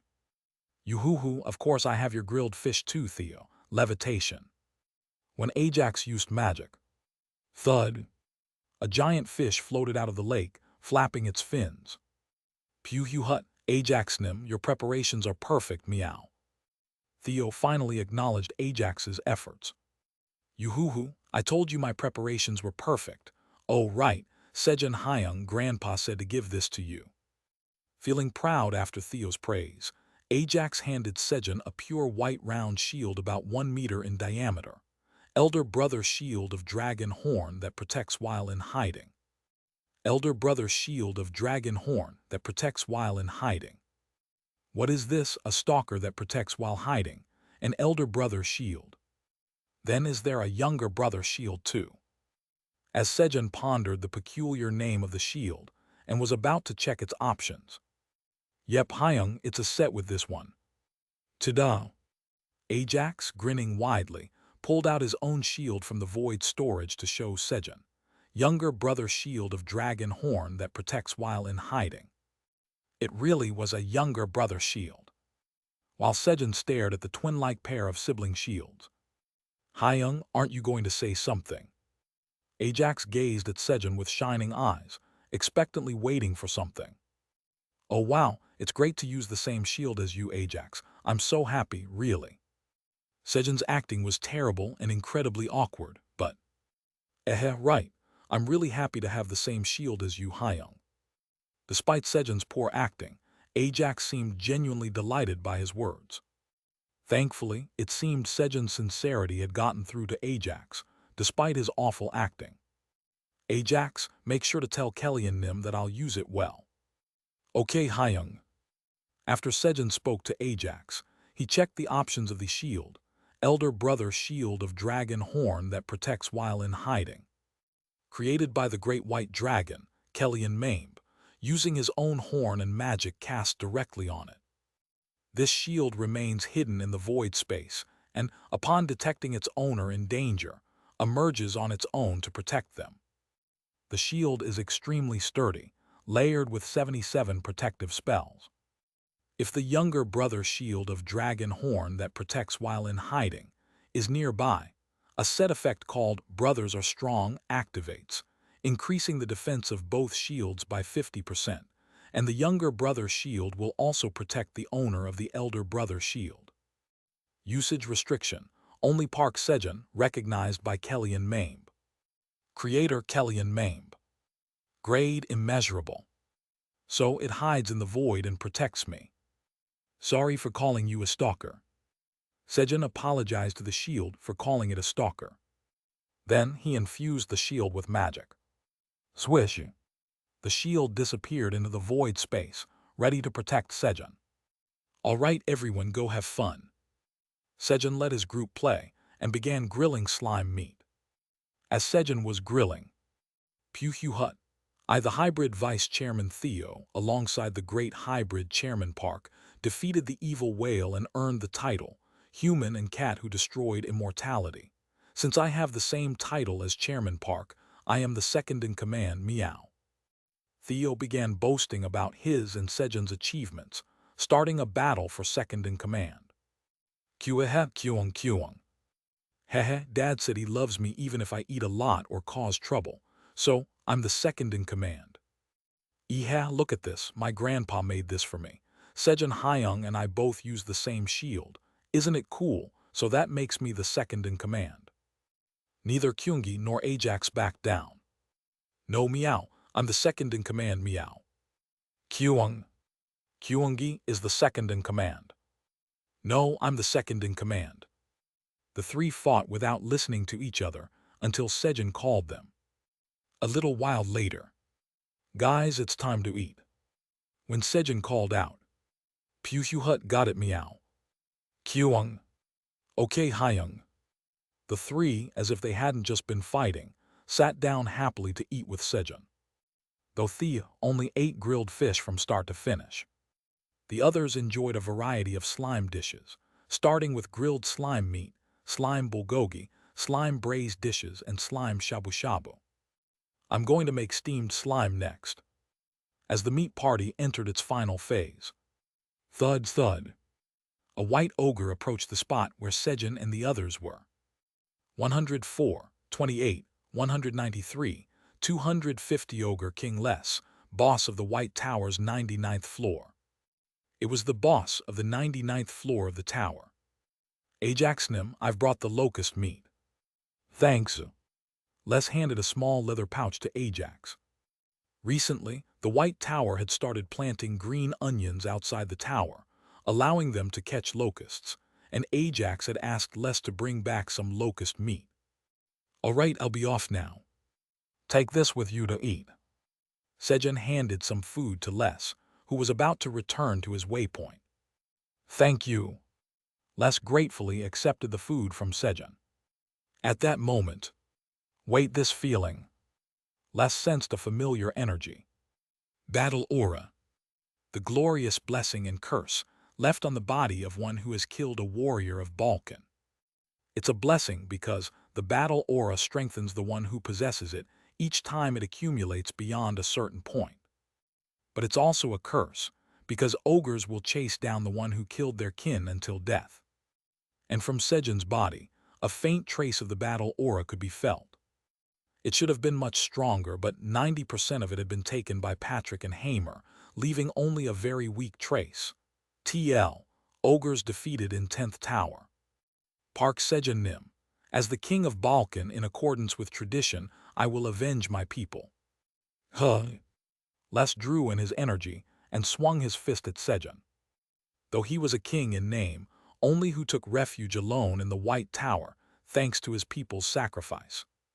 Though he was an incompetent king, who not only lost his people to destruction, but couldn't save his people, who became the sixth calamity. Even though he was attacking a guest of the great white dragon who had shown him grace. Even though his opponent had been kind to him. Even though he knew he would die here. As a king, he still had to avenge his people. That was the mission he had to fulfill as the Ogre King. Bang! As expected. Les's attack was blocked by the two shields that Kellyan had made. However, the shields that withstood Les's massive blow began to crack. Will they forgive me a little now? As Les predicted his own end with a bitter smile. Hug. Kuo kuo. At the same time, rough breathing sounds came from below. Thwack. Kuoka. Les felt a huge impact on the back of his head and his abdomen and lost consciousness. Chapter 516. Is Kyungi scary? An enormous number of calamities appeared directly ahead. Locusts, giant blood-sucking leeches, fire moths, petrifying spiders, even slimes. All of these calamities were swarming toward his castle. Is it that time again? I was already dead. Les looked at the scene in front of him with alarm. What he saw was the final moment of Balkan that he dreamed of every night. A nightmare and memory from 700 years ago. The 5 calamities were nothing but insignificant pests to the ogre warriors. However, Your Majesty, please go inside the tower. And you all. Haha, we'll hold them off for some time and join you soon. Don't worry about us. Lesnam, you trust us, right? Yes. The ogres reassured their young king, who was worried about them, with their youthful voices and prepared for the final battle. In the distance, a giant crow with blood-red eyes was watching and laughing. Halfas, the crow of death, and second seed of the apostles of destruction. No warrior could withstand even a second in front of Halfas. Actually, even a second was too long. In the blink of an eye, a moment so brief they couldn't even comprehend it, hundreds of thousands of ogre warriors lost their lives. That's why they were desperately fighting to buy time for their king to escape. Back then he hadn't realized it, but now he could see. Though they smiled, their tightly clenched fists betrayed their struggle to overcome their fear. As Les ran toward the White Tower with all his might. O warriors of Balkan, are you afraid of death? No, we are not. Ha ha ha, that's fitting for the warriors of Balkan. Balkan forever. Balkan long live. Les's guardian warrior, Chaff, and the other ogres charged toward the calamities. A one-sided slaughter by the ogres. Seeing this, Les occasionally glanced back, relieved, and slowed his pace. However, the moment Halfas cried out a second time, the tide of battle shifted in an instant. A crimson energy engulfed the ogres, and they transformed into the 6th calamity, pursuing their own king. At that moment, the majestic white dragon Kellyan Maimb emerged from the White Tower, unleashing a breath attack that erased the calamities. Get inside quickly. If Kellyan hadn't intervened to buy time, Les would have also turned into a calamity like the other ogres, and with their king, the ogres would have become even stronger. Just as Les was about to enter the White Tower with Kellyan's help. Esak. With a sharp sound, Les suddenly felt his cheek burn, snapping him back to reality. And then, slap slap. He locked eyes with a cat that was smacking his cheek. Pew Hut, Chairman Park, permanent employee Les is awake, meow. Treatment complete, meow. Theo, having finished treating Les, clung to Sejun's knee again. Why didn't you kill me? As Les came to his senses, he rubbed his stinging cheek and asked Sejun. Bev, the god of courage, says that while what just happened was a bit ambiguous, he is generous, so he will acknowledge it as a courageous feat. You have earned 1 achievement of courage. Bev, the god of courage, proposes that if you engage in a one-punch battle where you exchange 1 hit each, he will award you 3 achievements of courage. Sejun was conversing with Bev. With those fists. Bevnim blocked. Sejun glanced at Les's fist, which was bigger than his head, and blocked Bev. Pew Hut, why kill, meow? The sin of trying to take the life of the great hybrid Chairman Park is very, very costly, meow. I'm going to make you work for life, meow. That's the policy of Sejun Company, meow. In the meantime, Theo answered on behalf of Sejun. Well, of course, do you know how valuable I am? Nod, nod. Sejun nodded quietly as he listened to Theo's words. But why did you suddenly attack me? Sejun, who had been nodding, asked Les. Well, I sensed battle aura from Sejunim. Battle aura. Yes, battle aura is something we're born with. According to Les's explanation, ogres are born with a natural energy called battle aura, and as they grow, they can enhance it through fighting. Additionally, even non-ogres can absorb a portion of an ogre's battle aura by killing an ogre who possesses it. In such cases, the ogres are bound to seek revenge on the being who absorbed their kin's battle aura. Now that he thought about it, he did recall seeing a message indicating he had defeated the 6th Calamity Ogre in the 10th Tower. But I don't remember seeing any message about gaining battle aura. This damned system slacking off again. Sejun began to suspect the system of neglecting its duties. Less so the 6th Calamity is of your kin. Yes, they were originally my people. Les replied, suppressing the anger and sorrow boiling up from within his chest in response to Sejun's question. So he's the Ogre King, he's royalty. Just as Sejun belatedly realized that Les was a king among ogres. Sejunum, I'm truly sorry for attacking you. As a king, I felt I had to do something. Les restrained his emotions that were about to burst out again and bowed his head, apologizing to Sejun. It's okay. Pewhut, that's right, Meow, it's fine, Meow. With smiles, Sejun and Theo accepted Les's apology, having gained quite a bit in return. For one, they had acquired Les as a permanent employee. Ajax, there's a crack in this. Can you ask Kellyanum to repair it? Sure, Hyung, I'll make it even sturdier. And the shield would come back upgraded too. Of course, there were reasons Kellyan had initially made the shield a bit weaker, but those were complicated matters for the higher-ups that weren't worth explaining to a sunfish. But, Kyuo. Is Kyungi still angry? Kyungi, Dad's fine now, calm down. When Sejun spoke to Kyungi, who was still growling from behind. Kyungi tilted his head cutely. Kyungi isn't mad. Kyungi is just practicing making scary sounds. He wasn't slacking off in his efforts to become a ferocious beast. Kyuo. How is Kyungi scary? No, just cute. To Sejun, Kyungi, who was still just a baby beast, looked only adorable. Kyuo. Kyungi, try raising your front paws like this. That'll make you scarier. Kyung. Like this. Following Sejun's words, Kyungi raised his 2 front paws and asked. Good job, try it again.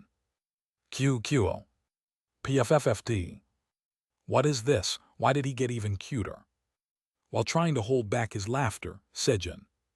All right, you're a little scarier now. Let's keep practicing. He encouraged Kyungi. Kyuo. With Sejun's encouragement, Kyungi diligently continued his training to become a fierce beast. He whose child is this, so cute. Sejun felt pure happiness as he watched Kyungi lift his 2 front paws and growl at him. White Tower Administrator's area. Grandpa, I'm disappointed. How could you make such a weak shield for Sejun Hyung? Ajax was holding the brother shield that had cracked under Les's full-force punch, complaining to Kellyan.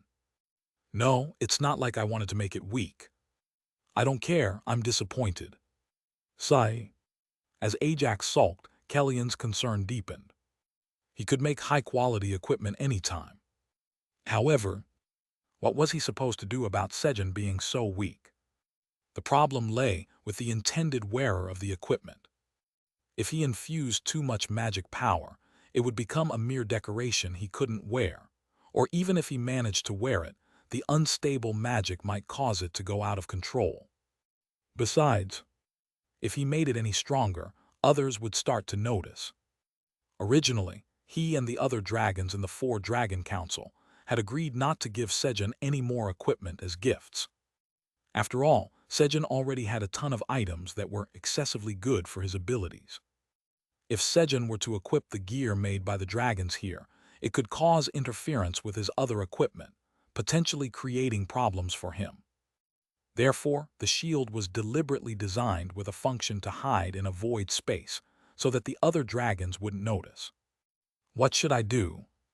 Should he risk being scolded by the other dragons and show off his abilities to his grandson, or remain as an incompetent old grandpa? Kellyan pondered briefly. I can't show my grandson a disappointing side. Naturally, Kellyan chose the former. Grandson, your grandpa will show you his true skills.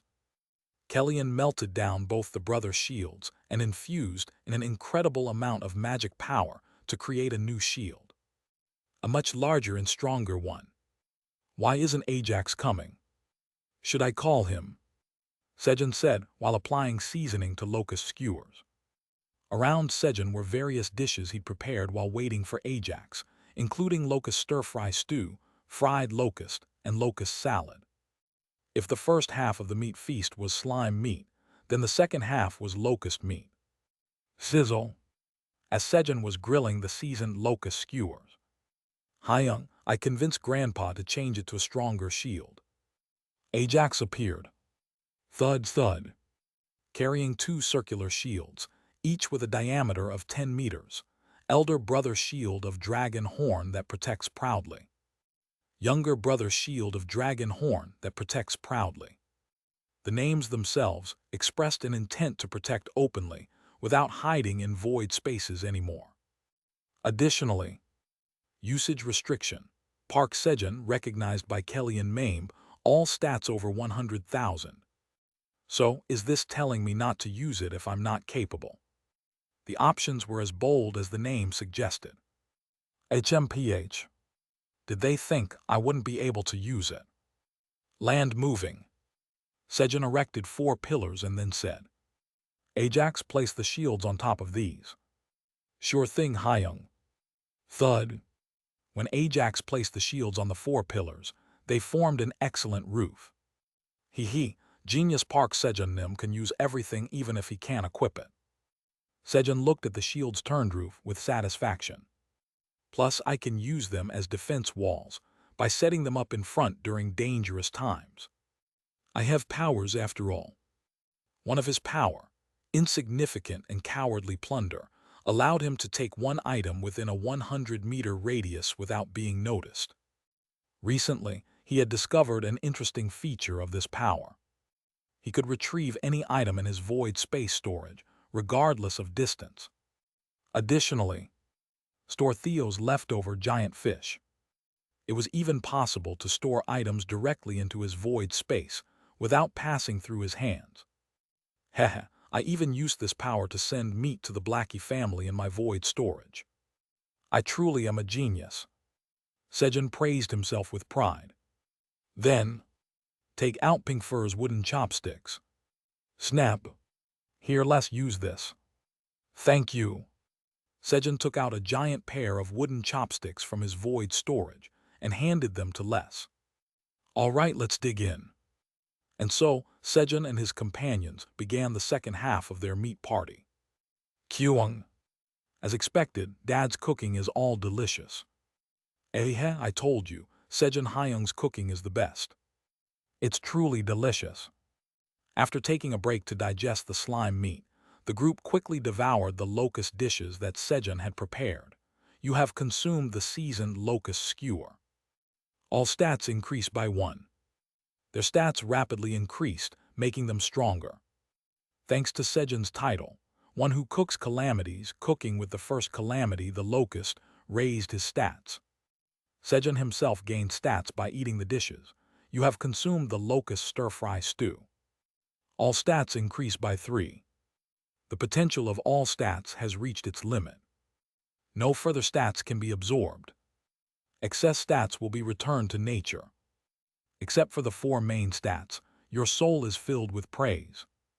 Mental strength increases by 7. Mental strength. Well, there's nothing I can do about this. Sejun watched helplessly as the excess stats dissipated.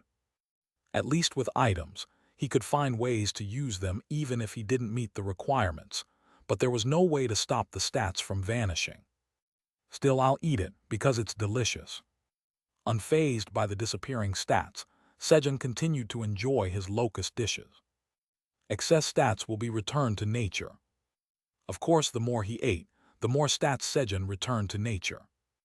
At that moment, Sejun Nim's battle aura. Les looked at Sejun in surprise.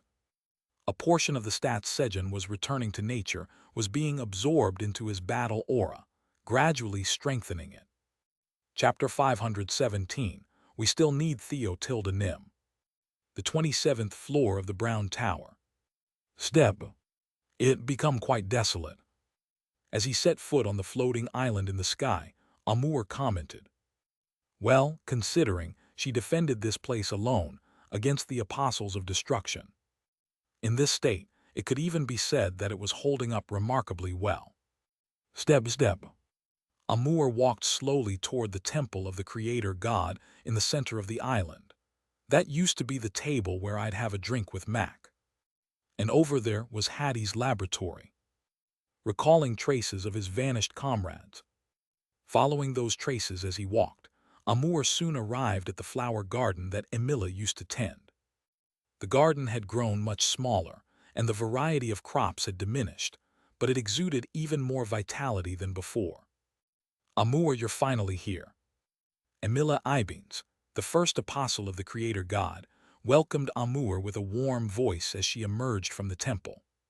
"Yes." Seeing Emilia, Amur was filled with countless things he wanted to say, but as emotions of joy, sorrow, and other feelings surged, his voice choked up. "I'm sorry I'm late." He hurriedly finished his words.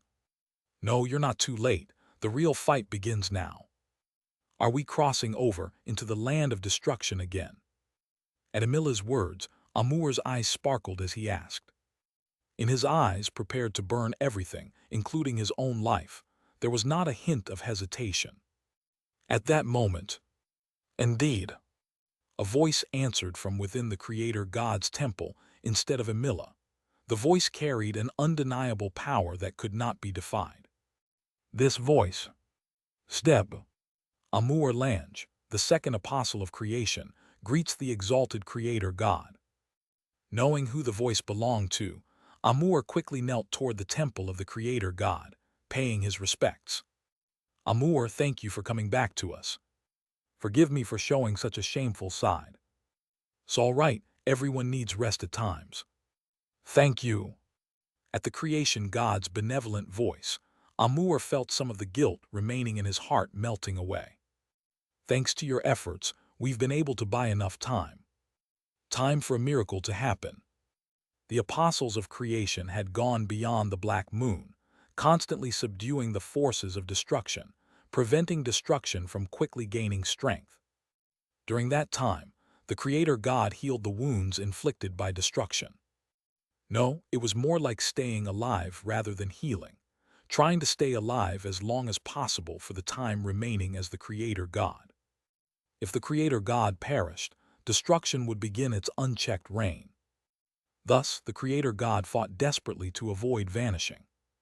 But it was like pouring water into a bottomless pot. The wounds inflicted by destruction were too severe. The power of destruction embedded in those wounds gnawed at the Creator God's power, tightening its grip around the Creator God's neck and greedily devouring the time left. Then one day, when the Creator God had less than 10 years left. "What is this?" Suddenly, the energy of creation began flowing into the Creator God's body from somewhere. Had the 10th tower finally begun to operate? The Creator God naturally assumed that someone had appeared, who had completed the task and succession he had left behind. After all, the only thing besides himself that could produce the energy of creation was the 10th tower. The Creator God used the energy of creation to push back the power of destruction, recovering his body, as he regained some strength. "Since you've done such a commendable deed, a reward is due." He decided to repay the one who had skillfully carried on his mission by checking on the 10th tower. However, what is this? The 10th tower was dormant. Has it stopped temporarily? No. Even though the 10th tower had halted, the energy of creation continued to flow. So it wasn't the 10th tower. Then where was it coming from? Following the energy of creation, the Creator God traced it back and gulp, found the destruction devourers, who were digesting the power of destruction and emitting the energy of creation. Kilahit Kang. Everyone attacked the butler. Fenrir. Kiki. 2-2.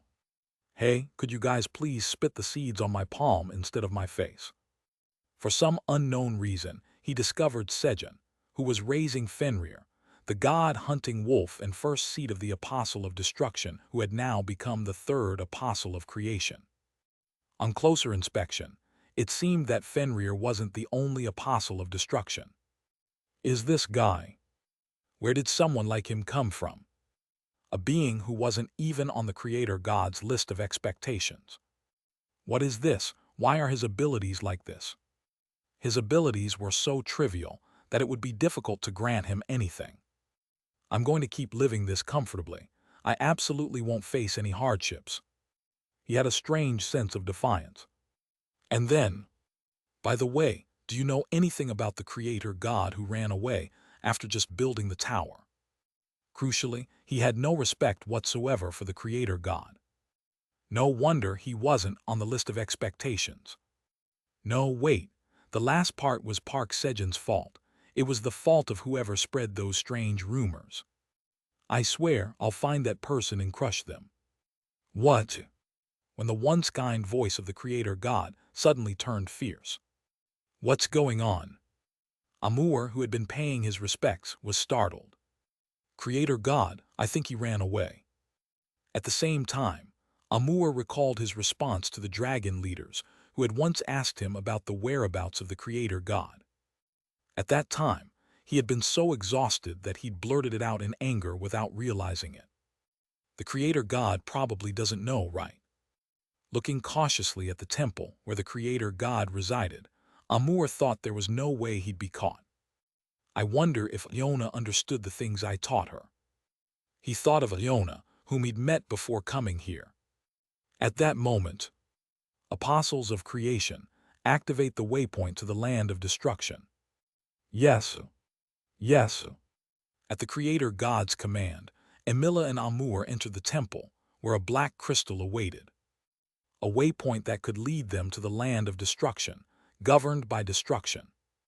If by any chance destruction seized control of this waypoint, it would be able to roam freely outside. This was why the Apostles of Destruction persistently tried to capture this place. Step. As Emila and Amur placed their hands on the crystal and infused it with power. Whoom! The crystal began to absorb their power. It will take about a month. Indeed. Since the waypoint hadn't been used for a long time, a great amount of power and time was required to reactivate it. As Emila and Amur were channeling their energy into the black crystal. Oh! The two Apostles of Creation realized that there was an additional slot on the crystal for another hand, a spot reserved for the third Apostle of Creation. Creator God, why didn't you summon the third Apostle of Creation? Emila asked the Creator God. I've assigned him a separate task, just know that. Yes. Satisfied with the Creator God's answer, Emila nodded. However, the youngest's not here, not even coming to greet their seniors. Now that Amur was finally no longer the youngest, he resolved to establish discipline with the new apostle when he met him. Kaying. Those Apostles of Creation didn't even come pay their respects to the great Blackenem. I'll give them a scolding when we meet. Unaware that the youngest was thinking the exact same thing. The 99th floor of the White Tower. It seems some of the stats that Sejun Nim reverted have been absorbed into his battle aura. Oh, really? He could use the stats he'd reverted. At Les's words, Sejun was delighted. So the battle aura can be strengthened this way too. Les found it intriguing as he observed Sejun. Typically, ogres who had high base potential struggled just to reach their full potential, and food that could increase stats wasn't common, so he hadn't known battle aura could be strengthened this way. When your battle aura has accumulated enough to surpass the current level, come find me. I'll teach you how to enhance your body using battle aura. Okay, but how do I know if I've surpassed the level? Since the system doesn't inform him about battle aura, there was no way to tell if he'd advanced to the next level. You'll just know. Just know. Yes, This is something that's hard to put into words, but when you advance, you'll know it yourself. Got it for now. After hearing Les's words, Sejun focused even more on eating locust dishes to revert his stats and strengthen his battle aura. A little while later, Ajax will be going now. After finishing their meal, Sejun and his companions headed to the waypoint to return home. Sejun Hyung, take care. Goodbye. Yeah, stay well. With farewells from Ajax and Les, they returned to the 99th floor of the Black Tower. You have arrived on the 99th floor of the Black Tower. As they returned home, Kaiwat, Sejun Nim, welcome. Yona, who had been waiting at home, greeted Sejun and his companions. Puhuhut, Iona, did you come to sleep, meow? Theo asked Iona, who was burrowing into his tail. Kaiwat. No, I just stopped by to see Thea Nim one last time because I'm going into closed-door training for a while. Puhuhut, then take a good look, meow. Theo brought his face close to Iona, inviting her to take a good look. A little while later, Kaiwat, it's time for me to go. Having fully recharged her energy from seeing Theo's face, Iona prepared to leave. Puhuhut, Iona, take this, meow. Theo handed her 3 heart-shaped fur balls he had made in his spare time. Thump. Iona was deeply moved by Theo's gift. I'll come back as a worthy hamster that matches Theonim. She once again strengthened her resolve. In her battle with the silent plunderer, White Whale Mobius, Iona had realized that she could no longer be of great help to Theo. At that moment, I may not know magic, but all truths are connected.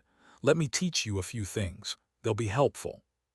Just then, the second apostle of creation, Amur, had given Iona some insights to help her reach a higher level. That was why she had decided on closed-door training. Kaiwat, goodbye, Theonim.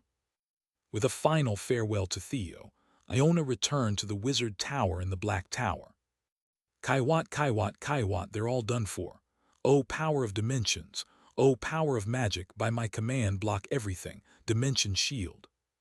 Hugging the heart-shaped fur balls gifted by Theo, she began her secluded training within an isolated dimension.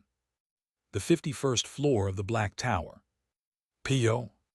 Urin Nim, Chelly is headed your way. Piat, chasing Chelly, the squirrel who was 7th on Urin's blacklist, called out to Urin, who was waiting in hiding. Having grown stronger by working alongside Urin, Piat was now collecting money from those on Urin's blacklist. And there was only one left. Got it. At Piat's signal, Urin watched Chelly, who was trying to escape. What? Chelly, who briefly slowed down while looking at Urin, passed by Urin and started picking up speed again. You could call it a kind of cooperative play. After several attempts, they'd sadly found that their success rate was highest when Urin did nothing at all. Then, slip. Arg. At that moment, Chelly slipped on a banana peel that just happened to be on the floor. Sometimes, Urin's misfortune ability kicked in and unexpectedly helped like this. Pio. Got you, now give back Urin Nim's money. While Chelly was down, Piat caught up, overpowered him, and searched his belongings for the money pouch. Pio. Urin Nim, check it out. Piat tossed the pouch to Urin to confirm the amount. However, it's far short though. We're missing 500 billion tower coins. The amount was significantly short of the 3 trillion tower coins they were supposed to collect. However, Pio. That's the correct amount. Chelly bought a 500 billion tower coin building under his brother's name. The missing amount was already accounted for by Piat, who had become a skilled debt collector through his time with Urin. A little while later, Pio, here's the money.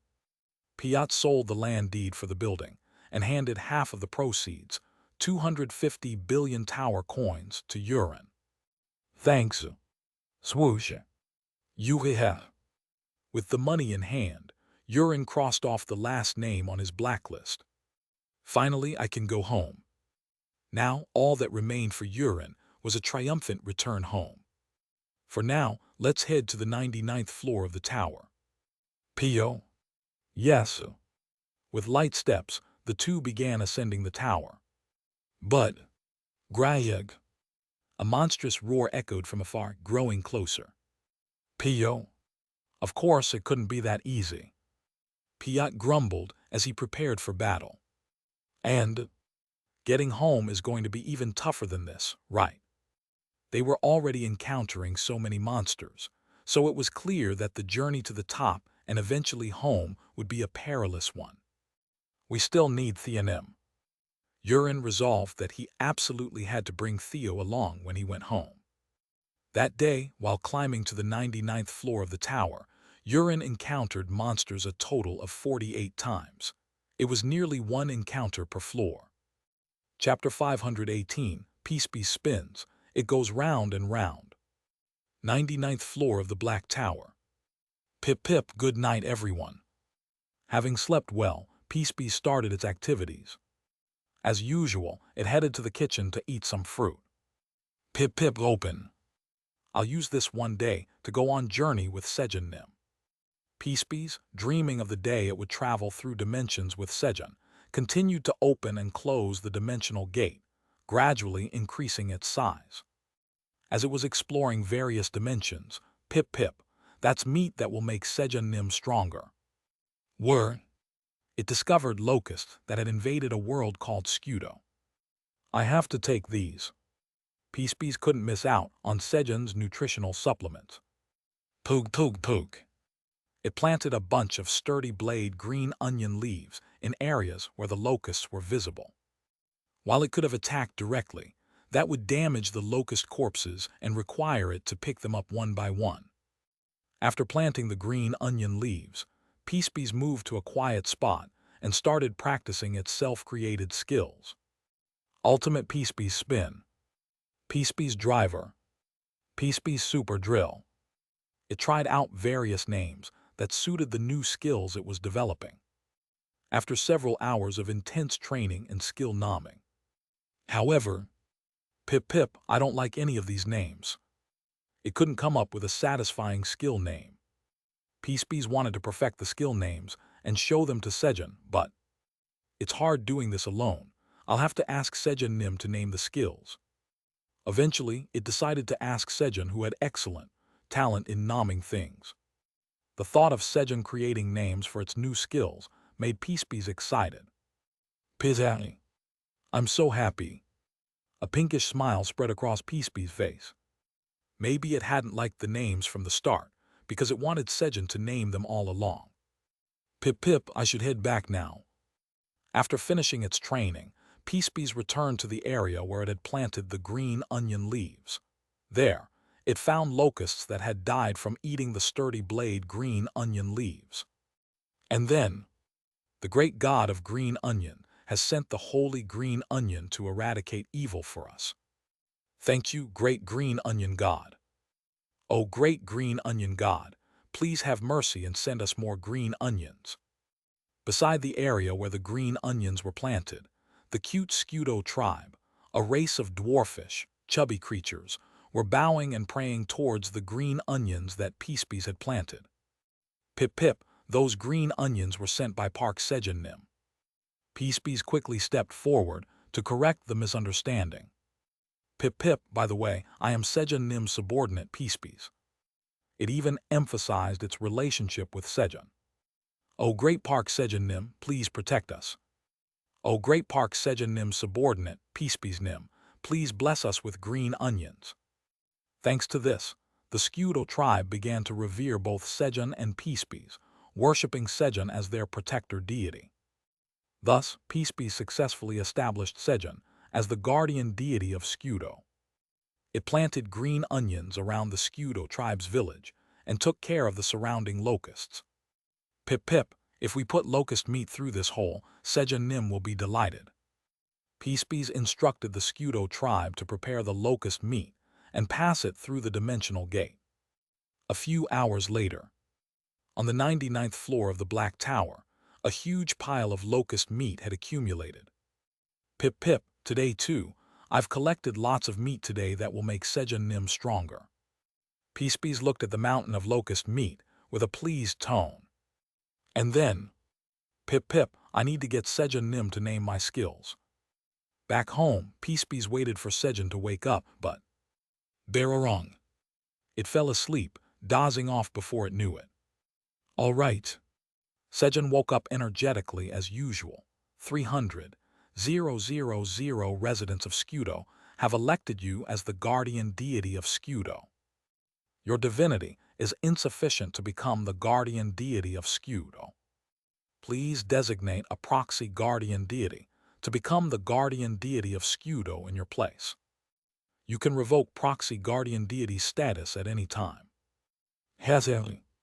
Looks like Peacebees pulled off something good again. Sejun grinned widely as he looked at the message before him. Hearing from Peacebees how he had ended up as a guardian deity, Sejun understood the situation. Becoming a guardian deity didn't have any major benefits for Sejun. Even though he had divine power, he couldn't use it. But he could still gain the effects of the title. By designating a proxy guardian deity, he could trigger the effects of the title, one who overwhelms gods, increasing all his stats by 50 and his divinity by 2. I'll have to praise our Peacebees tonight. Since Peacebees was currently asleep, Sejun decided he'd stay up late to praise him properly. Just then, Gorarong, Pirarong, Kekirarong, Iamrarong, Hug. One particular snore caught Sejun's attention, turning his gaze in that direction. It was Piat. There, snuggled on Theo's fluffy front paw, using Theo's fur as a nest, was the Piat, sleeping peacefully on Sejun's lap. As expected, it was Theo's right front paw. Did he come with urine? Sejun smiled as he looked at Piat, then. Meow. Carefully lifted Theo onto his lap so Piat wouldn't fall. Upon closer inspection, he noticed that Piat was holding onto Theo's paw tightly with his feet, so he wasn't likely to fall. Kaying.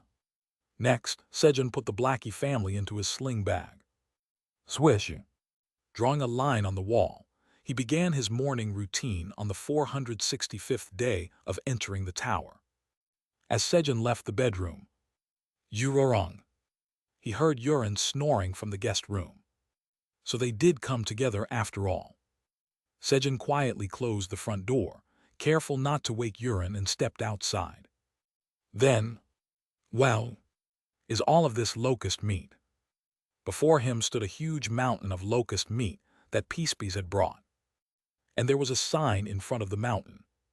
Sejun Nim, eat this meat and get stronger, from Peacebees. Peacebees. Sejun was touched by Peacebees' gift. I should give him a present too. Thinking of a gift for Peacebees, he wandered around the farm. After walking for about 30 minutes, the wheat expresses is grateful for the farmer's footsteps and lends its strength.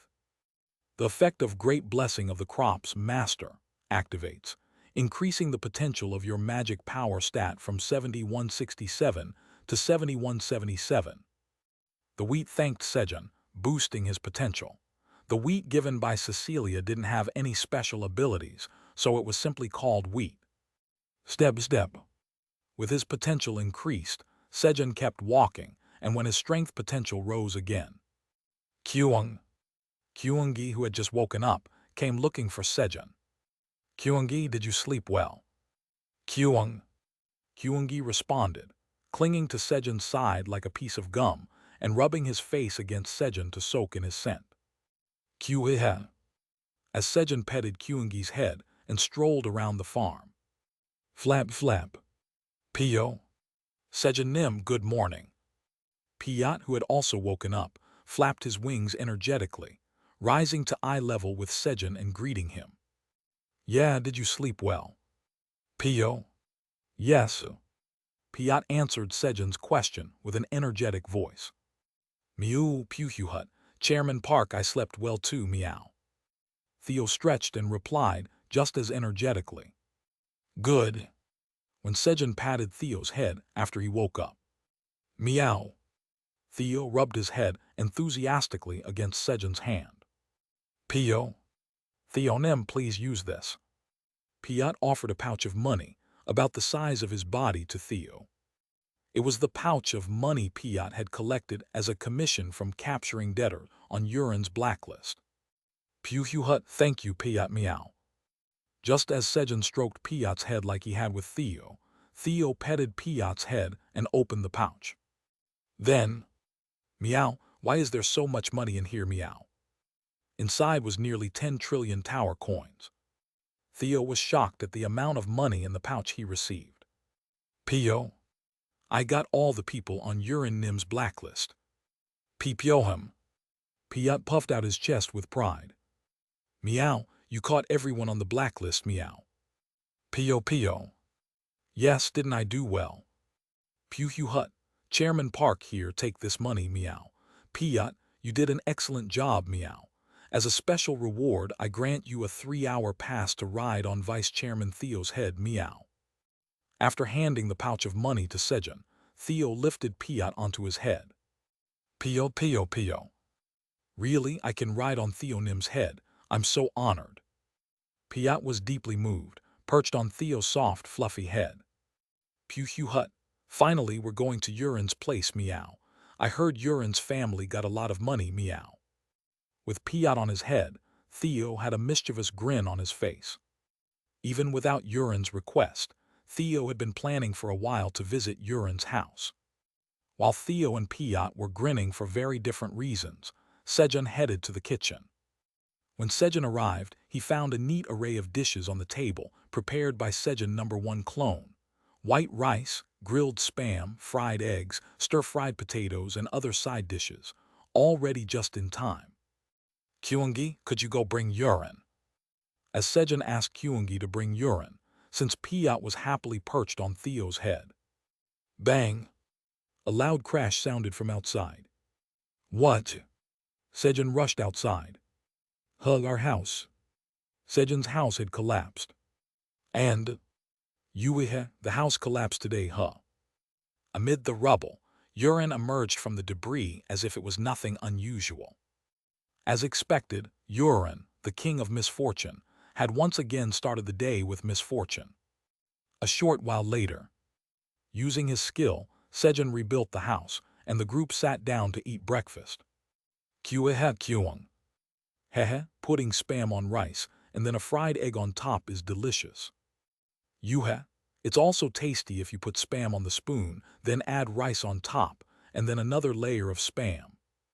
Kyungi and Urin experimented with various combinations, trying to find the ultimate taste. Kilahit Kaying. Butler. Eating roasted and dried sweet potato slices with white rice is so good.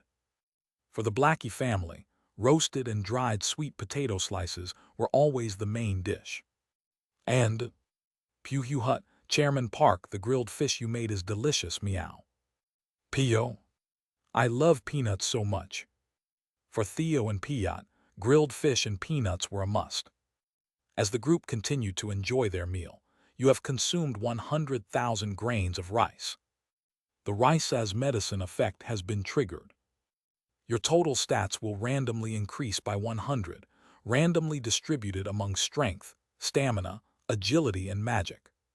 Strength increased by 3, stamina by 49, agility by 17, and magic by 31. The potential of all your stats has reached the maximum limit. You can no longer absorb additional stats. The excess stats are returned to nature. Sejun also ate his rice deliciously, while diligently returning stats to nature. In the past, seeing messages like these made him feel like he was wasting stats, and his appetite would dip slightly. But now, this tastes amazing. Battle Aura, absorb these stats and grow quickly. Now the taste alone was enough for him. It was like watching his paycheck disappear from his bank account, only to realize it was secretly accumulating in a savings account. And I'm full. After finishing his meal, Sejun took out a rice seed. Plop. He added the last remaining drop of enhancing elixir to it. Since he ate rice every day, enhancing the rice seed seemed like the most efficient use. After enhancing the rice seed, along with the description that the taste would improve. The rice as medicine effect was enhanced to increase total stats from 100 to 150. Great! Satisfied with the options on his newly enhanced level 1 golden rice seed, Sejun planted it in the ground. Plub! He used 10 drops of harvest elixir to quickly multiply the seeds, and then began planting them in earnest in the rice paddies. Late that evening. Pip pip Sejun Nim, you haven't gone to sleep. Yup, I was waiting to spend time with Peacebees. Pew Hugh Hut, Vice Chairman Theo, was also staying up just to wait meow. Kyung. Kyungi's a bit sleepy, but Kyungi will also hold on. Peacebees spent a delightful evening playing with the group for the first time in a while. Keikirorong. Iamrorong. Except for the sleepy Blackie family, of course. Pip pip, oh right. Sejun Nim, I created a skill, but could you name it for me? Really? Show me the skill first. Hey, when it comes to naming, nobody does it like me, Park Sejun. Pip pip, yes. At Sejun's words, Peacebees eagerly demonstrated its skill. Bam! While flying at high speed, Peacebees folded its wings, creating a powerful vortex as it spun its body to execute a body slam. Nice. Peacebees spins, it goes round and round. Watching Peacebees' skill, a name immediately struck Sejun. Peacebees, let's call that skill Peas Spin from now on. Pip pip Peas Spin, I love it so much. For Peacebees, everything Sejun did was perfect. Thus, Peacebees' first original skill was officially named Peas Spin. Chapter 519, There's a Demon Over There. Golden Tower, 86th floor, Demon Family Mansion. Machin, you worthless brat, how dare you still call yourself my son? Marin Demon shouted at his eldest son, Machin.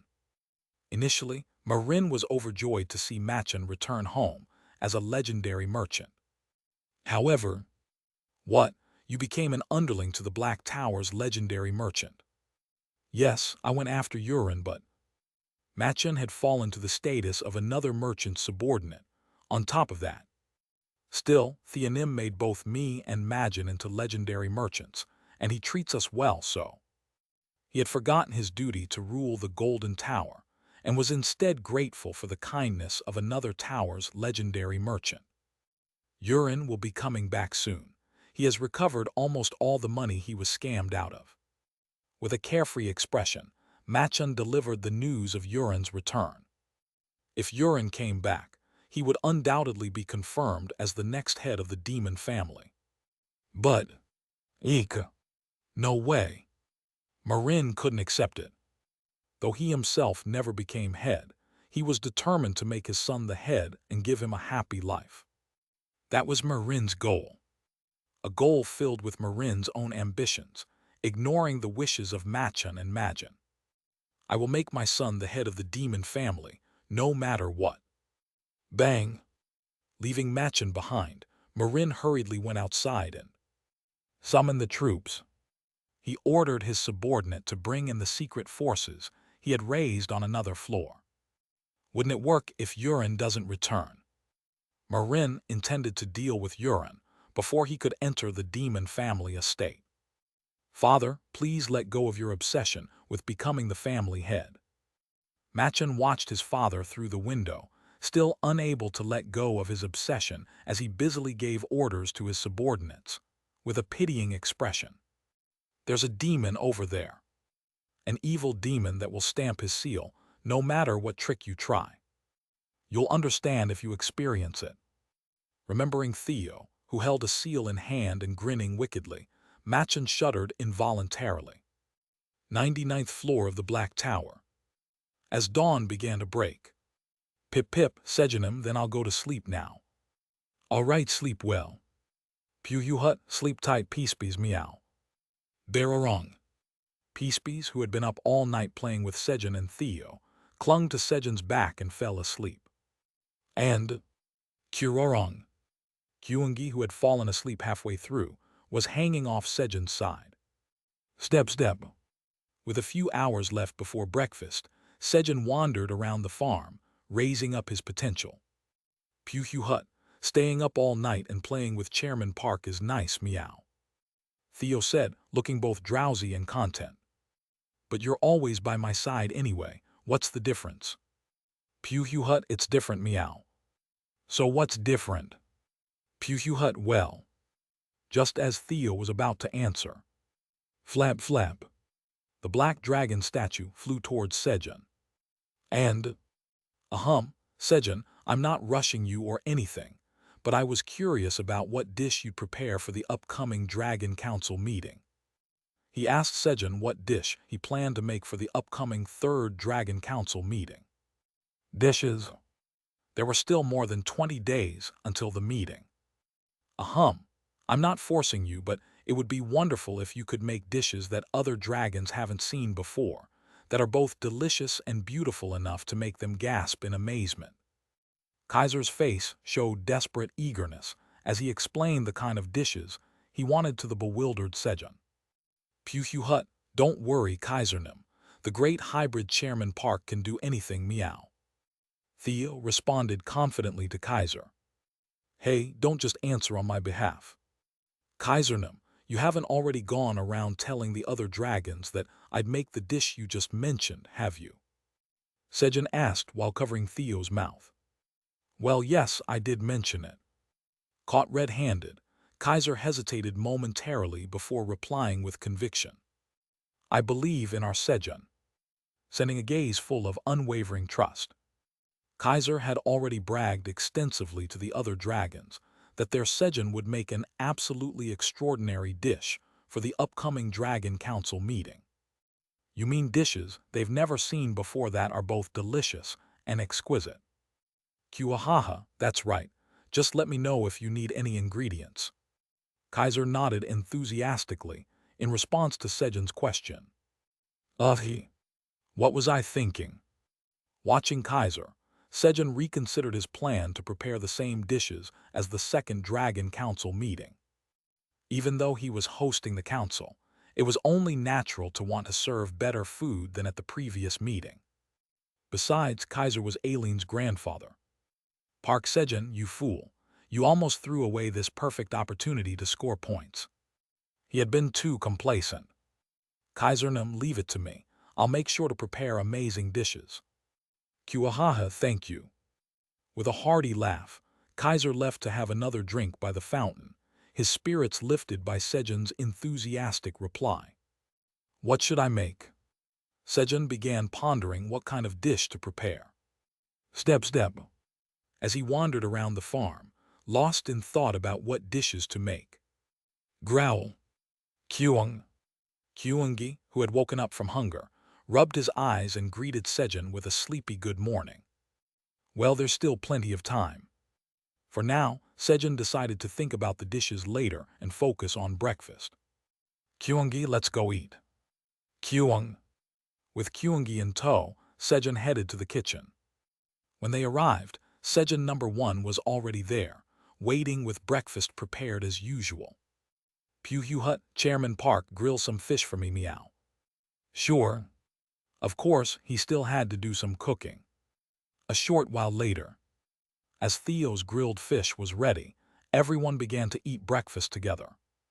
Pew Hut, as expected, Chairman Park's grilled fish is the best, meow. Kyung. It's delicious. Kilahit Kaying. Hee butler, give me more egg rolls. It was a noisy yet peaceful breakfast as usual. How nice. Just watching them filled Sejun with a wave of happiness, and he found himself staring at them with a foolish smile. Kilahit Kaying. Hee guys, the butler's zoning out right now. Let's grab some more. At least until the Blackie family started eyeing his egg rolls. Not a chance. Thunk. Sejun quickly stabbed his chopsticks into his egg rolls to protect it. Kaying. Butler, that's not fair. I'm still hungry. Blackie whined, trying to tug at Sejun's heartstrings. But, Blackie, look at your belly before you speak. You'll get a stomachache again at this rate. Sejun pointed to Blackie's already bulging stomach. Kaying. I can still eat more. All right, but only half. Kaying. Okay, got it. once the lively breakfast finally came to an end. Kyung, Dad, here's your coffee. Kyungi brought over a freshly brewed cup of coffee. Thanks. Slurp. Sejun took a sip of the coffee, savoring it with an appreciative smile, and gave a thumbs up. Then, Kyuiha. Dad gave Kyungi a thumbs up. Kyungi laughed with a proud expression. Next, he made chocolate milk. Kaying. Big bro, me too. Kyung. Blackie wants some too. He shared the chocolate milk with Blackie, who was wagging his tail eagerly right in front of him, as they enjoyed the leisurely moments after breakfast. Pio, we're back. Is there any food left? Piat and Urin, who had gone out the day before, had returned. They had left to retrieve the land deed for the 86th floor of the Golden Tower, which Urin had hidden away. Knowing all too well how gullible he was, Urin had made sure to hide the land deed so securely that no one could steal it from him, which is why it had taken them quite a while to retrieve it. Of course, the biggest reason it took so long was the frequent encounters with monsters along the way. All right then, let's get going, as Sejun prepared to depart via the waypoint. But I haven't eaten yet. Urin, who was about to take a bite of the meal prepared by Sejun #1, looked on the verge of tears with his spoon in hand. All right, let's wait until you're done eating. Thank you. Sejun waited for Urin to finish his meal. Pio, Theanim, do you need anything? Hut, nothing, meow. But Piat, aren't you eating? Sejun asked Piat, who was attending to Theo. Pio, I ate with Urinim an hour ago. Piat patted his stomach as he answered. Urin, let's go. Sejun stopped Urin, who had just finished one bowl of rice and was about to refill his bowl.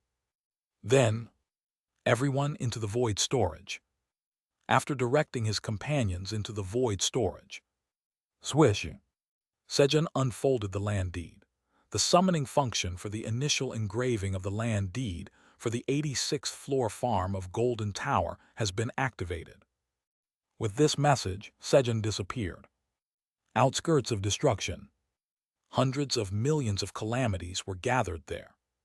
Most of them were weak locusts, and only about 10% of the calamities had strong combat power. Kraken, is this all the remaining forces? Yes, Jormungandinum. This is everyone except the scattered forces that couldn't respond to the summons. Too few. Melpheus, just what did you do to reduce our forces this much? Jormungander, who had gathered all remaining forces to reorganize them, sighed in frustration. Even if they had fought among themselves, there should have been more left than this. With this amount of force, spreading them out won't be effective. Yes, at most, we can attack only about 3 places simultaneously. Then let's divide the forces into 2 groups and completely destroy this place, and that one first. Jormungander pointed to 2 worlds.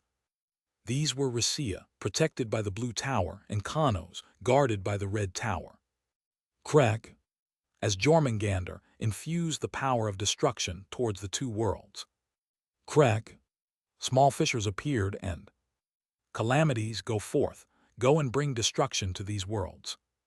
The calamities, following Jormungander's command, began to pour through the fissures and began destroying the 2 worlds.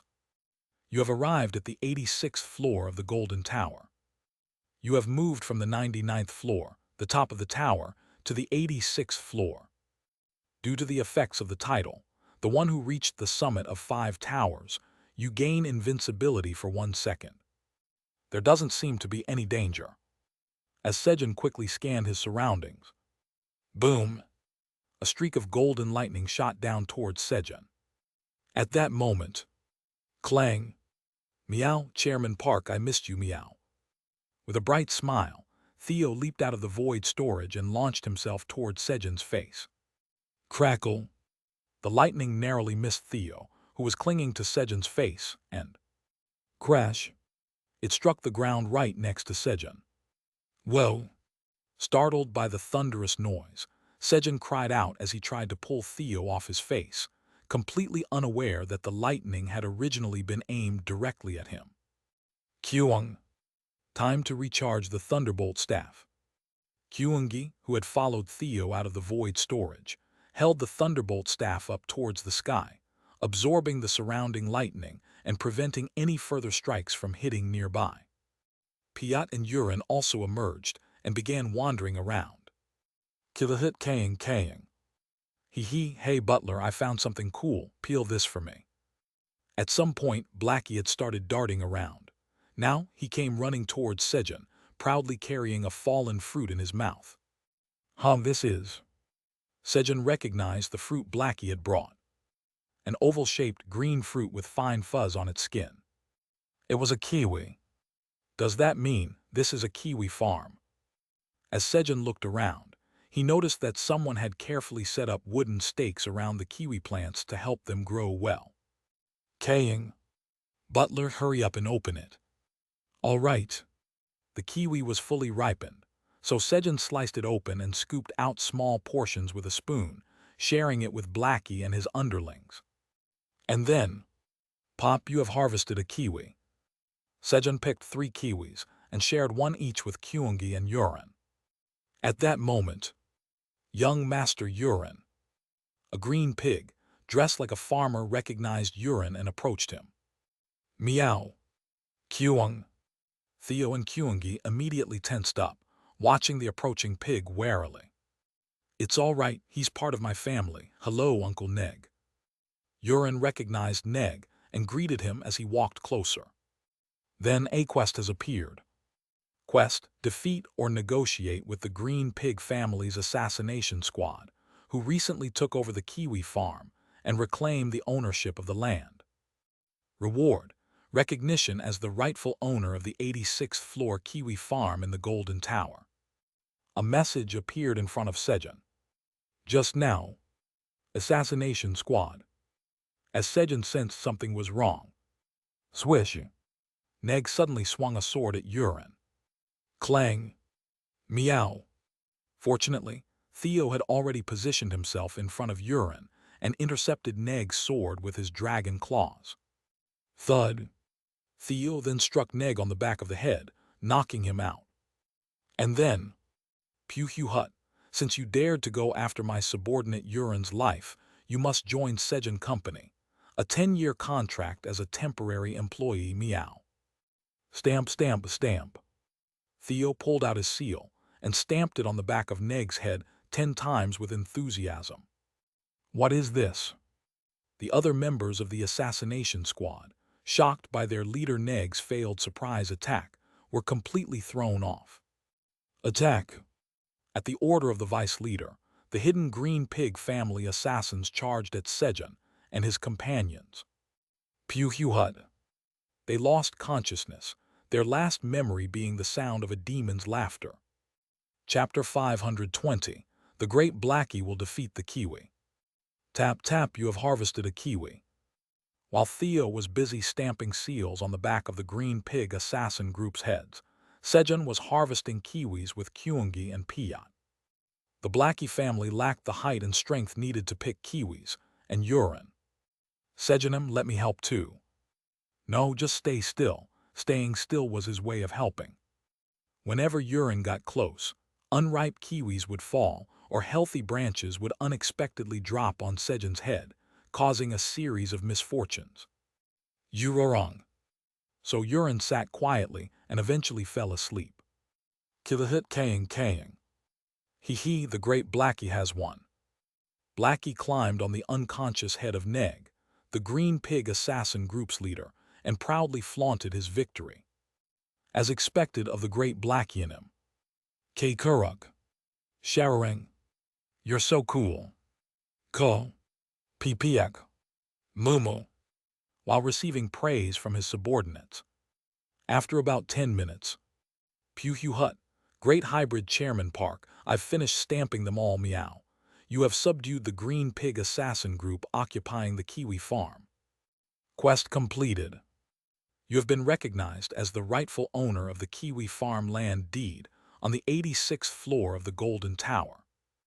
Land deed skill, farm information LV, Max is activated. Theo had completed the land deed quest by stamping seals 10 times on the heads of 500 assassins. You have taken command of 500 slaves. Due to the effect of the title, Slave King, all your stats increase by 5. The stats gained from hearing employees naturally return to nature, enhancing his battle aura. Good work. Pew Hut. I, the hybrid Vice Chairman Theo, work hard for Chairman Park, meow. Right. Sejun patted Theo's head in praise. Just a little more harvesting to go. He resumed pecking kiwis. While he was harvesting kiwis, Kyung, Dad, this kiwi is special. It must be a new variety. Kyungi called out to Sejun. Really? When Sejun went over to where Kyungi was, crackle zap, he found a kiwi that was emitting a faint electric charge, unlike the others. Grab.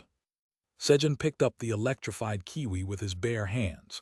His magic power was high enough to suppress the electric current of the kiwi, so he wasn't harmed. Then you have harvested the electrified gold kiwi. Your job experience has slightly increased.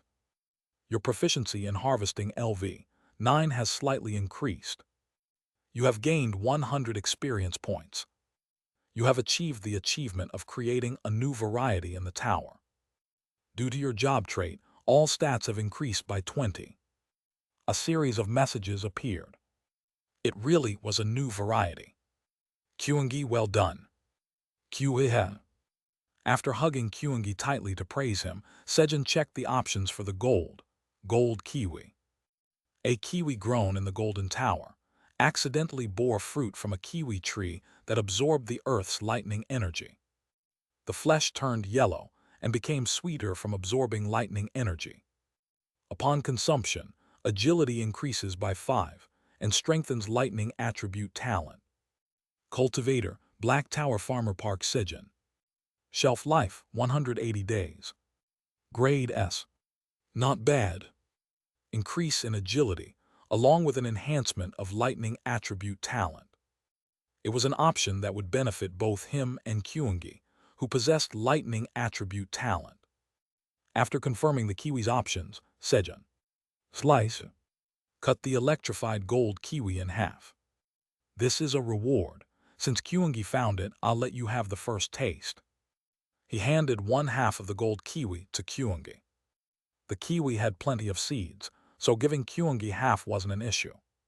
Pug.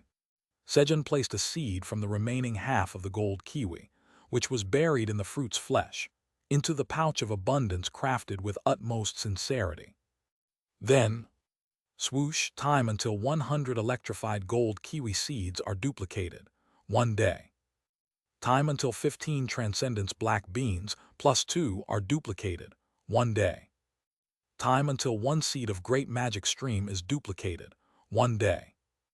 The message on the side of the pouch changed. At that moment, scoop, a spoon suddenly entered Sejun's mouth. Kyueha Kyung. Hehe, Dad, you take the first bite. With bright, sparkling eyes, Kyungi had given the very first taste to Sejun. Sniff, Kyungi. Is this the joy of raising a child? Looking at Kyungi, Sejun felt his heart swell with emotion. Your soul becomes filled with overwhelming emotion. Your mental strength has increased by 20. Sejun's mental strength increased significantly. It's delicious. Sejun savored the taste of the kiwi in his mouth. Perhaps because Kyungi had given it to him, it tasted even sweeter and more delicious. Kyueha Kyung. Haha, it's tastier than the other kiwis. Kyungi took a spoonful of the gold kiwi and beamed with a bright smile. As father and son shared a happy smile together. Thud thud thud. Kaying kaying. Are you two eating something delicious without me? Give me some too. The great Blackie made his entrance. Seeing the half-sliced kiwi in Sejun and Kyungi's hands, Blackie quickly ran over, wagging his tail and barking as fiercely as he could manage. Just a little bit. Eating too much of this will upset your stomach. Kaying. Hurry and give it to me. The great Blackie will defeat the kiwi. He successfully acquired the gold kiwi. Why is there no news? More than 30 minutes had passed since the Green Pig assassin group had sent a signal that they'd found urine, yet there was no further news. Marin, who had been eagerly waiting for the good news that urine had been taken care of, began to frown. If urine managed to break through the encirclement and reach the demon family, everything would be over. Don't worry, Lord Marin. Our Green Pig assassin group's pride, the Green Hunger Squad, has never failed. They're probably just taking a bit longer because they're handling it quietly. The head of the Green Pig family, Sejun, spoke confidently to Marin. The heads of Green Pig and Red Pig families, who had received reports that their children Avis and Nellie were suffering great hardships, in the Black Tower, helped Marin to eliminate urine and rescue their children. Unlike Machun and Majin, the two were simply struggling due to their lack of business sense, but urine is subjecting Avis and Nellie to hard labor in extreme conditions. They might die if we don't rescue them soon. The report in Marin's hand had completely different contents. After waiting about 30 minutes like that, someone began to emerge from the kiwi farm. But, see our Green Pig assassins, huh? Those are not our men. The scene was nothing like what they had expected. Only Sejun and his companions leisurely walked out of the kiwi farm. The pride of the Green Pig family, the Green Hunger Assassin Squad, was nowhere to be seen, not a single one of them. They'd been defeated. Deploy the troops. Yes, sir. Understanding the situation, Marin didn't hesitate and immediately ordered his subordinate. Be-woo-woo. The subordinate blew a horn to signal the waiting troops. Then, with a slight tremor in the ground, soldiers began advancing toward the kiwi farm, closing in from a position about 500 meters away. It was a grand march of 100,000 troops, 50,000 soldiers raised by Marin, 20,000 from the Green Pig and Red Pig families, and 30,000 hastily hired mercenaries. However, Kyungfu. Suddenly, a powerful roar, unfitting for such a cute sound, blasted from the enemy lines with enough force to send a large rock embedded in the ground flying. The troops' advance visibly slowed. The 100,000 troops, overwhelmed by Kyungi's mighty Kyungfu, lost their fighting spirit. To have their morale crushed before even engaging in battle. Nelknim, I'll leave this to you. Marin looked at Nelk, the head of the Red Pig family, and said, Leave it to me. The Red Pig family's bomber unit, the Red Terror, prepare for takeoff. When Nelk shouted loudly, one of his subordinates waved a massive red flag. Boom, boom. 300 Red Pigs, who had been waiting in the rear, launched themselves into the sky using the rocket backpacks strapped to their backs. As they reached their highest point, wings unfolded on either side of their backpacks, and the pigs of the Red Pig family began to soar freely through the sky, dropping bombs over Sejun and his companions from above. However, shield come out, Kyungi, lift this above our heads. Kyung. Sejun summoned the elder brother shield of dragon horn that protects proudly from his void storage using his power and boom, boom, boom. The bombs were easily blocked. Pew Hut, their employees, meow. Pio. Theonim, I'll help too. Meanwhile, Theo and Piat quickly ascended into the sky, taking down the bombers. Kyung. Kyungi used telekinesis to catch the falling Red Terror squad members and gathered them all in one place. How could this be, for the Red Terror to be defeated so effortlessly? Nelk and the Red Pig family pigs were in shock as the bombing squad was subdued in an instant. The shock spread to the surrounding troops, completely crushing their morale. Before long, even the sound of the soldiers' footsteps disappeared. Pew Hut. That attack just now was aimed at Chairman Park, meow. Now that you're full-time employees, you'll be paying for your sins for the rest of your lives, meow. In the now silent battlefield, the only sound was Theo's laughter as he stamped seals on the foreheads of the Red Pigs. At that moment, Marin, if we keep going like this, we'll lose, and that will be the end of your dream of becoming the family head. The red gemstone embedded in Marin's necklace glowed, and a sinister whisper echoed in his mind. I know, but there's nothing I can do. Marin responded in his mind, seemingly familiar with the whisper. There is a way.